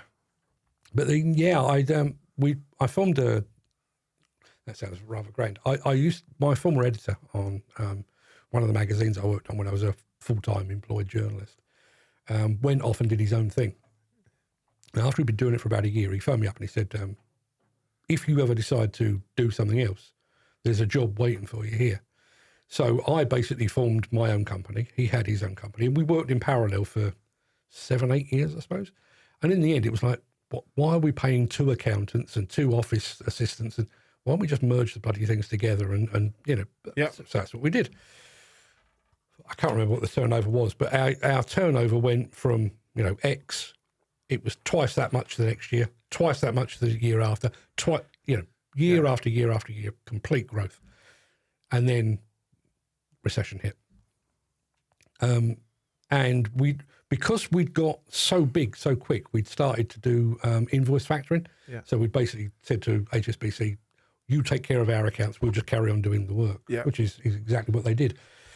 Probably should have read the small print, because ultimately if HSB don't get paid, they come back and say, well, you owe us that money. Oh, jeez, yeah. Which they did, So we got summoned. We got summoned up to our bank in Tottenham Court Road in London. And having been summoned, I knew what the figures were, but, having been summoned, you think, this is going to be bad, So I went in there thinking the worst, And the guy sat us down, he said, we've looked through all your books. If you pay everything you owe and everyone pays you everything they owe, you will owe us £30,000, 15 grand each. Mm-hmm. At which point I went, 15 grand? Yeah. Whatever, So I literally walked out of the meeting and phoned my wife up and I said, it's only 15 grand, it's not big, we'll have that sorted in a couple of months. If they want it in a hurry up, I'll get a bank loan and pay them off that way. Yeah. Got a phone call that night from my partner's wife to say, how much do you owe? I said, well, 15 grand. She said, well, I've got a piece of paper here that says exactly that. And he's telling me that you owe 180 grand each. I said, no. There's been no mention of that, It's a big difference. Yeah. So he clearly started to lose the plot, I think. I think he'd built up a problem to make it much, much bigger than it was. But anyway, we got over that, and we started to sort of drift apart. The company still existed, but we started to drift apart a bit. But I got a phone call one afternoon from our office manager to say he's vanished. What do you mean he's vanished? Well, he was due here 2 hours ago and nobody can find him. So I jumped in the car. The office was down in Kent and I was in Surrey. Jumped in the car and I've literally gone about half a mile. Don't worry, he's turned up. Thank Christ for that. Turned the car around and it transpired a few days later, he was in a pretty poor state. And he was always one of those people, I'm sure you've encountered him. I mean, possibly bipolar. Mm-hmm. He was one of those, I'd walk into the office and say good morning to him. And sometimes you'd get, morning, Mark, how's you, did you see the Hammers last night? Or sometimes you'd just get, He was very much black or white. There was no grey, So anyway, turns out he'd been on a bit of a downer and had done a bit of a disappearing act. Thought nothing of it. A couple of weeks later, he did exactly the same thing again, only this time nobody could find him.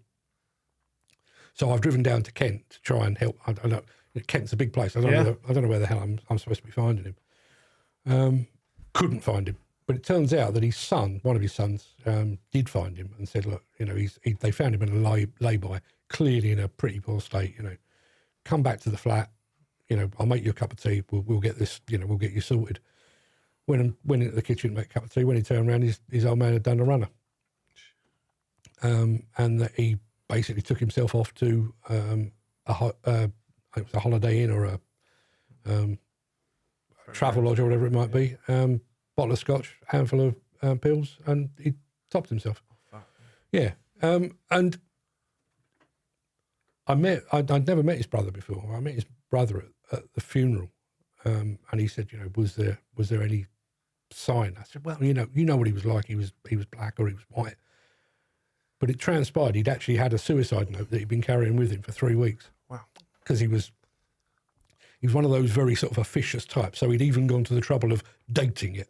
Yeah. You know, and he'd written it and it had been in his pocket and he'd been carrying it around for 3 weeks. So he was, my lasting thing is he was determined. It was just a matter of when, not if. Yeah. So I saw that up close. And, you know, left behind a wife, 6 kids. 6 kids. And really and truly for no good reason. You know, I never saw the suicide note. I was told some of the stuff that was in it. If he had stuck with it for another 4 months, the financial bit was gone. There was nothing. It was over and done with. You know, because you know what it's like. You know, if somebody tells you owe 15 grand, you work double hard, you pay them off, and you crack on. Yeah. Well, having worked double hard, you're earning more money. That's exactly what happened. Yeah. But by that time, he was no longer there.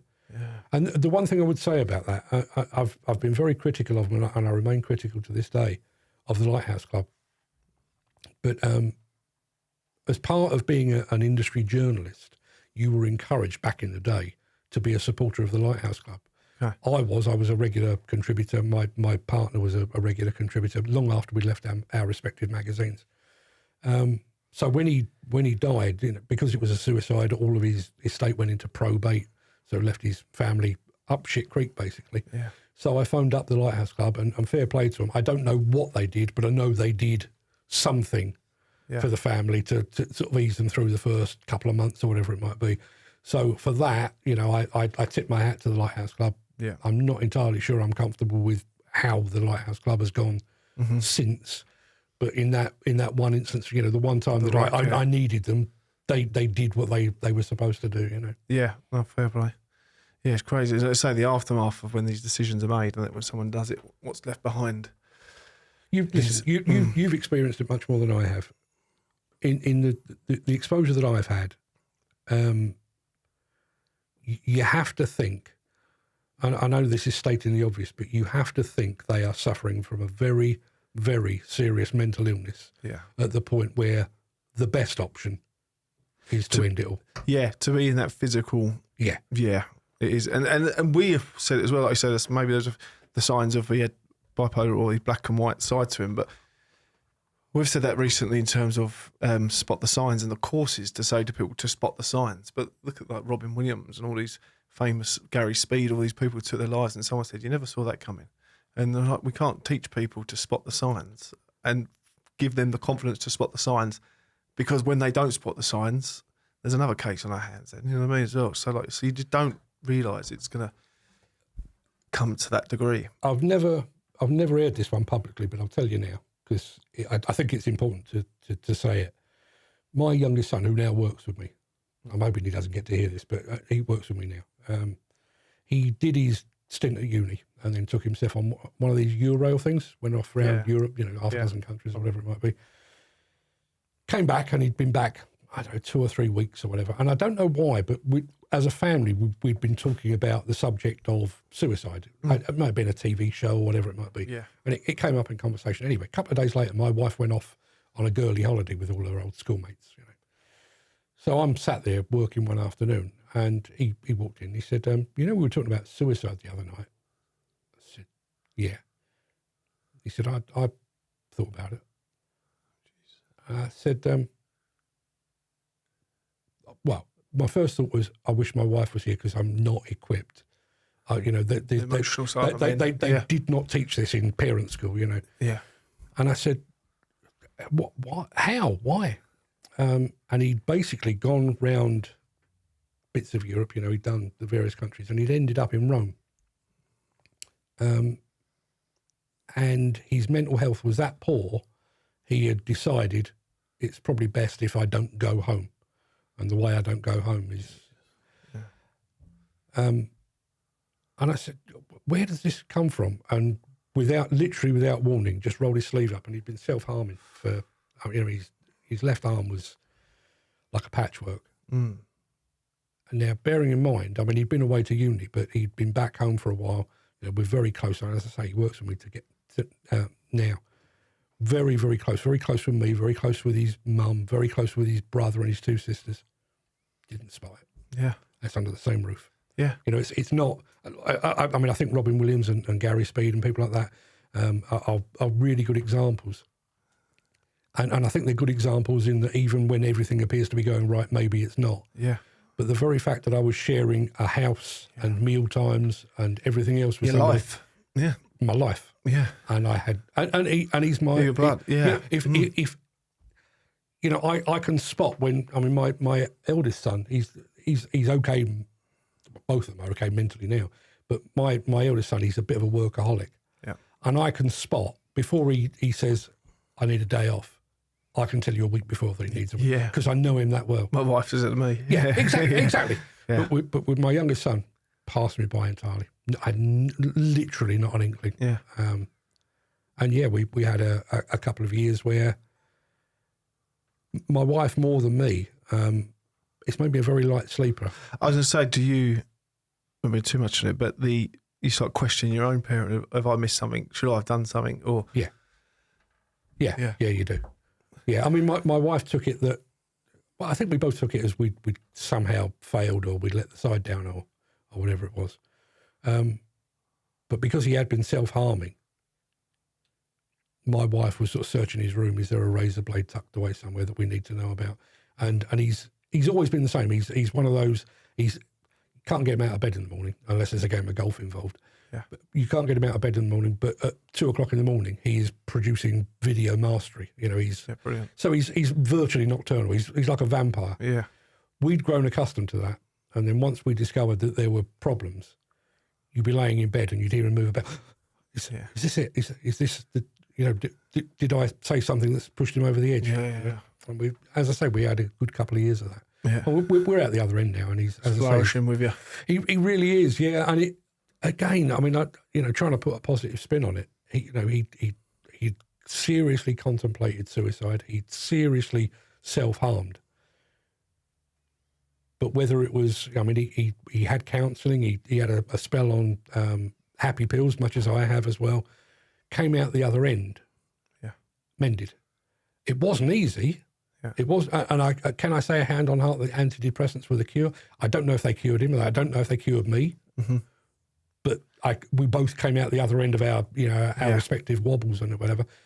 But we stuck with it, and thankfully, both here to tell the tale. Yeah. But unfortunately, there is that gap where there isn't that intervention or somebody potentially to turn to. And I know when I had he did.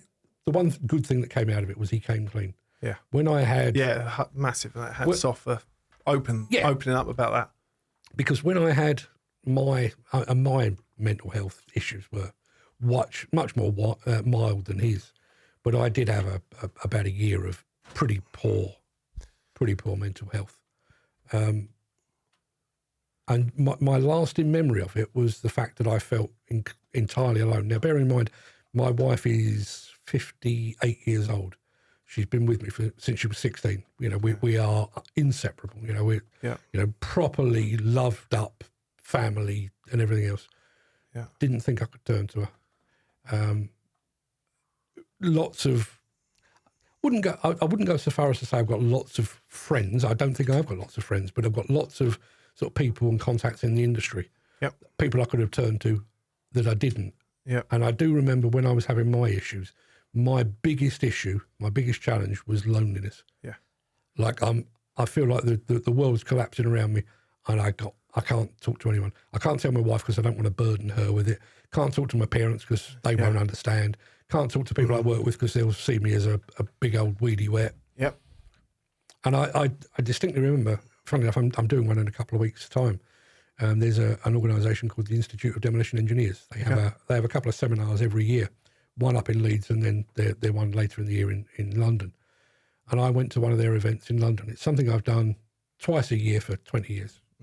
Know virtually everybody there, know the format, know everything else.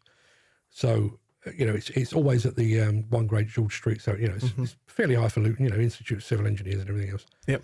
And while I was having my issues, got suited and booted, best bib and tucker and everything else. Got on the train, went up there, got to the front door. No, I can't do this. Really? Yeah. Just literally turned on my heels, went back, got on the train, went home again. Yeah. What's that about? Something just said, yeah. Yeah. And the crazy thing was, had I walked across the threshold, there were people in there that I hadn't seen for months. Yeah. We'd have had a catch up, we'd have had a laugh, we'd have had the crack, and I'd have probably come out of there feeling better. I'm not on my own. But I couldn't get across that threshold. Yeah. It's crazy, isn't it? No, cheers that, Mark. I appreciate you sharing, such personal information in it as well. And what is the truth of this sector, isn't it? They say it's a very lonely place for 2.5 million of us, but there's a lot of lonely people. Yeah, I wish more people would and could. Yeah. I think, as I say, the very reason that I'm here is because of what you guys are doing. Yeah. I think there's too many silos trying to or purporting to address this issue. Where I think it needs a more unified approach. I think it needs a more bottom-up approach. But I think it just needs more people to say, I'm really struggling over here. Yeah. And bizarrely, I mean, in my very small circle of friends, because I have been fairly open about what I've been through, not with my son, but with myself, other people are, I do get the phone calls now. Yeah. I'm really up against it here, Yeah. And sometimes all it takes is a pint down the pub or a 10-minute phone call and they start to see, actually, maybe not as bad as I thought. Maybe I have built this up out of and that's all it does, isn't it? Because as soon as someone does open up like it, and we see on a lot of the walks we've done, some people will come around, they don't have to say nothing, but they just see other people openly talking about stuff and saying, fucking hell, this has been shit lately. And then and we keep saying it's like the wrong way. Out loud, it doesn't sound right, but for the person, when you know that someone else is suffering, you go, I think, fuck, it ain't only me. And then that is just weight gone. Because you think, oh, gee, like I said, the loneliness was doing us in. And then someone goes, oh, shit. And a lot of time, people are like, yeah, we're up against it with this. These guys ain't paid us, and we've had this. And these people are off sick, so I'm having to put more effort into this. And then they're all just, no one's got the answer, but they're all throwing their shit into the same middle. And then they go, oh, that feels better, doesn't it? Yeah. Well, I had a strange one with a guy in the demolition industry. And funnily enough, we don't get along. Yeah. This guy and I do not see eye to eye on anything. But I went to a do, and as I say, this is after I'd been sort of fairly open about my own issues and everything else. And you do the polite thing, he saw me come in and, shook me hand. Yeah. How you doing? And I went, oh, I'm all right. Yeah. Like, bugger off, leave me alone. Yeah. But he didn't let go. Yeah. And he went, no, really, how you doing? Oh, fair play. Yeah. And I went, actually, you know what? And maybe it was the fact that we didn't necessarily see eye to eye. It kind of gave me permission to go, all right, you asked, I'm going to fucking let you know. and we had 10 minutes where and it turned, I mean, one of I had, my best friend was killed in a motorcycle accident. My dad was diagnosed with cancer within about a week of each other. Yeah. So, and I probably could have coped with both of those things individually. But coming at once, it felt like the world had ganged up on me. Yeah. And when I was talking to this guy, I said, Dad and my best mate, and he went, I've lost somebody very close to me as well. Yeah. And it was like, we don't see eye to eye. We're probably never going to be friends, but we have a common ground. Right? But the level, level of, what's the word? Yeah, the level of the man, really, it shows. And I actually say it all the time, there's a lot of people in the industry I've always clashed with, but get on well with now. They're about probably the closest people. Yeah. It's fun, isn't it?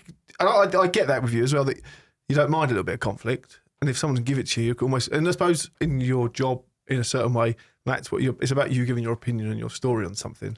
Or it's not going to, we're never all going to get along and agree with each other. No. But it's having that confidence going, it's cool, let's talk about it then, in a way.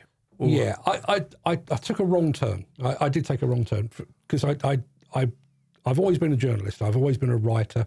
I've written magazines. I've written books and stuff.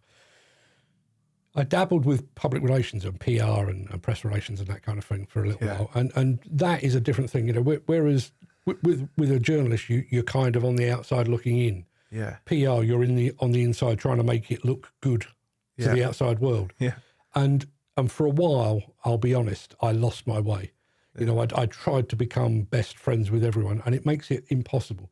Yeah. If you might have a mate in a demolition company, and I have, who you really like, you enjoy their company, you've been to the football with them, you enjoy a pint down the pub with them and everything else. Yeah. And then somebody dies on one of their sites. Yeah. And you've got to report on that. I've got to report that. Yep. And I made it very, very hard for myself. It shouldn't have been hard because, and I've never, funnily enough, I've never actually had anyone, I've had an online stalker and I've been threatening my own house, but I've never had anyone say to me, I wish you hadn't written that, we're not friends anymore. That's never happened. Yeah. That's never, ever happened. Yeah. But I kind of put myself in that position. So I've really taken a big step backwards now. I really pick and choose the events that I go to because I don't want to be seen as part of the industry, because I think if I'm part of the industry, I'm equally part of the problem. Yep. I'd rather sort of sit on the periphery and say, that could be better. Yeah. That's really good, but that could be better. Yep. And so on, Yeah. We've definitely got into that position now with a few things been pushed our way. So this would be good for you to see you guys here, and you look at it going, this won't look good. The amount I've slagged off these situations and these events. So yeah, there is like, it's got to be calculated, isn't it? Because I say I'm the first one out there to point someone out that's wrong, and there's a few of us are. But at the same time, if you can't give it, if you're giving it, you've got to be prepared to take a little bit. And ultimately, things like, if there's been a fatality on a site, that's a fact. Yeah. And the one thing I would say, and I'm sure it's exactly the same with the aftermath of suicide, but, I've interviewed and known plenty of people over the years that have experienced a fatality on one of their sites, an accident or whatever it might be. And trust me, that hits them hard. I remember talking to a bloke once, and we were talking about, that there'd been a fatality, and he could name not just the day that it happened on one of his sites, but the hour, the time, the minutes, where he was, what he was doing, what he did afterwards, what was said when he spoke to the guy's wife and everything else. And again, going back to that whole idea of corporate manslaughter, yes, there should be some sort of legal system, but unless you are a fucking robot, if you've experienced a fatality on one of your sites, you've been pretty bloody punished already. Yeah, this is a big part of what we said about where is that trauma support on there. We were on that AWE a few years back when the guy at Balfour's, I think I spoke to you briefly after, didn't I, about it? And in a way about the way to go about it. But that in my head, it was just, this isn't right. None of my team, we were just kind of, we were part of the supply chain. We were just literally been there a couple of weeks, so we were just palmed off again, not needed anymore. And our team didn't see it happen. We were 10 minutes after. The guys left, and 10 minutes after it happened. But they knew, the guys, that they just said, Christ, lads, you've still got all these concrete lorries backed up. They went, yeah, we've got to get done because 6 o'clock MOD want you off. And they went, fucking all good luck, and left them to doing their piling. And then our guys wasn't there, but they went, that voice is gone now, 10 minutes ago. And I spoke to a couple of Romanian lads, and yeah, they were shook up, even though they didn't witness it. But then with so many of them, and you mentioned the way Didcot come down and the lessons learned that should be taken from that. There was one, I'm going to approach him again soon, because it's not sitting really upright with me. If it doesn't sit right, we've got to address it. There was a fatality here in Essex. There was one what's highlighted in the media, and then there's one what's not been reported on at all. And the client's got it in hand, HSC pending investigation. But there's a piece of plant that killed the guy, and it was a fitter. And in my head, it's just like, this needs to be made aware. One, is there a fault on this machine of something? Is there something on there? Or two, did the fitter do something what every other fitter's doing all day, every day? Like, just not the factual truths and the liability. Just I know Network Rail put this stuff out, but give the industry an alert and a warning. So everyone who's got, say, that telehandler, if it is a telehandler, everyone, say, just for instance, It's not, but it just says it was a JC. But it's everybody in that line of this country can look at their machine and go, let's get this checked properly. Let's get our fitter fully briefed. If we don't do that between now and the next person who gets killed by that same piece of plant, could we have stopped that by just letting people know the basic facts of every single accident, every single fatality, every single near miss is a learning opportunity. Yeah. But we're not taking. I mean, within the demolition industry, there's a guy called Richard Dolman, used to be the president of the Institute of Demolition Engineers, works for AR Demolition. They had an incident on one of their sites where they tracked an excavator across the site, and there was a basement that nobody knew was there. Sure enough, the machine's like 20 tons. It's keeled over. Keeled over. I think the guy possibly broke his arm. No, not a major injury. It's, not good. I'm sure it was bloody awful at the time. But within an hour, he'd issued a statement saying, this has happened. Here's a photograph of it. This is how it happened. This is when it happened. Yeah. This is how it, completely clean. And I mean, for a start, refreshing. And he then said, actually, we're going to take that even further. We're going to start a database whereby you as demolition contractors here in the UK and around the world can log your incidents so that we can learn from it. Zero take-up.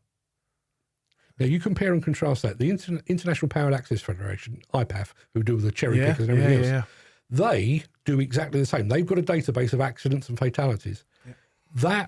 Those accidents and fatality stats inform the training that they then deliver. So if there's a fault with a particular procedure, a particular type of machine, they will take that information. We've had that 3 or 4 times. That needs addressing. That needs to go into the training. That saves people's lives. Saves people's lives. Saves injuries. Make sure people go home at night. Yeah. The demolition industry, everyone went, oh, Richard, that's a fantastic idea. Are you going to do it? No, don't think so. Cover arse first. Yeah. And I mean, you've mentioned the fact that, some accidents do get publicised. Some don't. Yeah. How many accidents are there out there? Now, ultimately, they might come out. I mean, because I report on them, I'm waiting with bated breath on the outcome of Didcot. Yeah. I'm waiting with bated breath on the outcome of 2 guys killed up on a site in Redcar nearly 6 years ago. Exactly the same thing. So I'm waiting for those. But every once in a while, I'll get an HSE report about a prosecution of a demolition company over a fatality. And I'm like, I knew fuck all about that. Yeah. They've managed to slide that part, they've put it under a carpet somewhere, and it's only when they've been prosecuted they've had to go, oh, it's a fair cop. Yeah. How are they getting away with that? Yeah. And like you say, that there's a learning opportunity. Yeah. Somebody could have gone, oh, I do that. I probably don't need to do that anymore. Yeah, and also they're almost, not to say give them an award, that's not the right thing, but some way for companies to, I know it all comes down to liabilities, and that's why it's all the money at the end of the day, I suppose, but for companies to almost be commended for doing that as well, isn't it? Go like, that these guys had this problem, this is how they've reacted, this is how they've supported the family, and it turns out that, there was a major issue, but it was literally an error on site or an error that's unforeseen. Okay, it's always human errors, it's a massive part in everything, but some way of just, not just these companies going, shit, if this dare hits the fucking local journalists or this goes in the media, we are done. Just shut up. Give it to HSE and just back off. And therein lies another issue with the HSE. We not just the HSE, I think with the wider judicial system. Taking Didcot as an example. Yeah. It's nearly 10 years. To my mind, we should have been able to release initial temporary findings. Yeah. Not prejudicing any potential prosecution, not he's guilty, they're guilty, they're at fault. Yeah. Here's what happened. Yeah. Just here is what happened. So the wider demolition industry, or, in the case of a telehandler, like you said, the wider industry can go, right, I know where I stand. That's a thing that I do. I'm not going to do that anymore. Yeah. Or I'm going to amend my practices or whatever. Instead of which, by the time Didcot is resolved, by the time we actually know what's happened, all of our fossil fuel coal-fired power stations will be gone. Yeah. So, 20, 25 times we've sent men and women into work, potentially into danger, well, definitely into danger, because we couldn't be asked to pull here's an interim report. Madness. Yeah. Crazy. But finishing on one query that I've got off the back of this. Born and raised in South London. Yeah. West Ham fan. Yeah. What's going on? Well, nobody wants to support Chelsea, do they?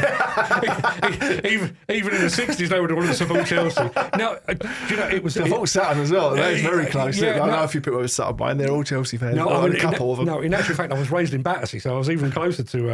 Millwall. Both my grandparents, both my grandfathers were Millwall fans.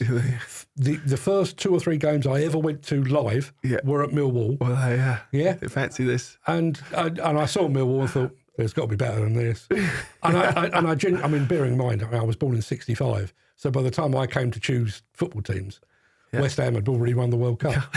So it was Bobby Moore, Jeff Hurst, Martin Peters, I'll have a piece of that. Yeah. And I've been with them ever since. Yeah. Through the highs and the very, very, very many lows. It's an emotional roller coaster for you, isn't it? And I mean, bearing in mind we're on a mental health podcast, you would think that I would be able to distance myself, to get to 5 o'clock on a Saturday night and go, it doesn't matter, it's just a game. If they lose, I'm a write-off. That's my weekend knackered. Is it? Yeah. It does, Yeah, no question about it. I can't even begin to describe it. I played football on Saturday. I'd play a little bit now for the football team that's kind of come off the back of construction sport. It's amazing. We play once every 6 weeks, and it's usually during the week, but this one was a Saturday. But then my wife's been brought up in a rugby background. We met through rugby. Literally, their families all related to the game. She wasn't a rugby player. She was a sister. And she doesn't understand football and the violence and the swearing just in the grassroots game as well. And we walked over the park yesterday, the kids on the bikes. And it was actually a friend that we know. She said, he's such a nice, friendly guy, isn't he? And he's over there. He's captain that team. And we walked up next to him and he's hurtling someone. She's just like, what? I thought he was a nice guy. And she's like, can't get her head around it. I was like, she's son, 10-year-old son, and he's just annihilated him. He said, we'll be better off with fucking a 10 if I pull you off and all this. And literally, it was, and she's like, I can't get it. I said, I can't, I don't think I can deal with my son playing football, because if parents kick off like that, I'm just like, I can't handle it. I waited until they were probably 5 and 6 years old to take my 2 boys to Upton Park, as was. Yeah. And my wife was completely against the idea, because it's Upton Park and it can get a bit leery. Yeah. So I'd warned them. And that did as well, didn't it? It did from time to time. My first christening of certain languages was at Upton Park. I'd warned them. There might be a bit of swearing, but I've actually bought tickets in the family enclosure. Yeah. So for about 89 minutes, it had been pretty good. There'd been a bit of banter, but it was all pretty good natured. But it was back when Glenn Roeder was our manager. Yeah. And Glenn Roeder was a terrible manager. And the ball, but everyone still speaks about him today. They do, and I don't know why. but somebody had hoofed the ball and it had gone towards him, right? And he's in the dugout and he stood up and he's put his foot up to stop the ball and it went right under his foot. Oh, superb. Yeah. So about 35,000 West Ham supporters all went, Wenger! And my boys, that's kind of what I warned you about. Yeah. Don't say that to your mother. Yeah. I won Tri-Build Solutions, a recruitment company that supports us. They done a little poll online, little quiz thing, and the winner gets tickets to an Arsenal football match this year. My team, as a kid, as Arsenal, was still technically is now. Now they're doing it right again. Only because of Declan Rice. I won 2 tickets, and I said to the missus, I said, I get to choose what fixture this year, whatever one we want to go to. I said, I might take Benji, and she's like, no, not yet. He's 7 years old. He's good at jiu-jitsu, but she's like, no, it's not the place for him yet. I'm like, okay, if Mummy says so. But I get it. I 100% get it. This won't make the podcast, I'm sure. But I when I went, the first time I ever went was West Ham Man United, and my dad took me, and I was probably 6, 7 years old, and I had a West Ham bobble hat on, and some Herbert reached through the gate, picked up my hat, and ran off with it. I met another West Ham fan coming the other way. Absolutely destroyed him, punched him up in the air, and came back. Here, son, give me my hat back. It was like, these are my people. These are, and I've been going ever since. Yeah, there you go. Stone Island jacket on. Mark, thanks a million for coming over, and that's not a short journey for you either. It's down the other end of the M25, isn't it, for you? Well worth it, though. Well worth it. No, I hugely appreciate your time and all your support, and for giving me the opportunity to come on your show a few years ago, and being a power industry I can call on every now and then. That's for sure. Keep up the good work. Not just you, but your team as well. As I say, it's at this point in the podcast where somebody always says to you, where can people find you? You can find me at demolitionnews.com, but don't go there. Support what Steve and the team are doing. That's way more important. The Daily Show goes out, is it Monday to Friday? You do the weekend? Cool. The occasional weekend when my wife isn't there and doesn't shout at me. Sneak one in. I had a forfeit my phone yesterday. She said, I've got to go on a phone detox on a Sunday. It was quite nice, actually. I tell you what, I've just come back from a Mediterranean cruise. Oh, lovely. And 2 weeks, and most of the time your phone don't work. Oh, brilliant. It's not bad. Not bad Yeah, when at you're all. forced not to work, because when it forced, away from you. But pleasure. Well, that was a long one. It was great, wasn't it? All good? Did you run out of battery at one point? Yes. I had to switch over. Yeah. Been there.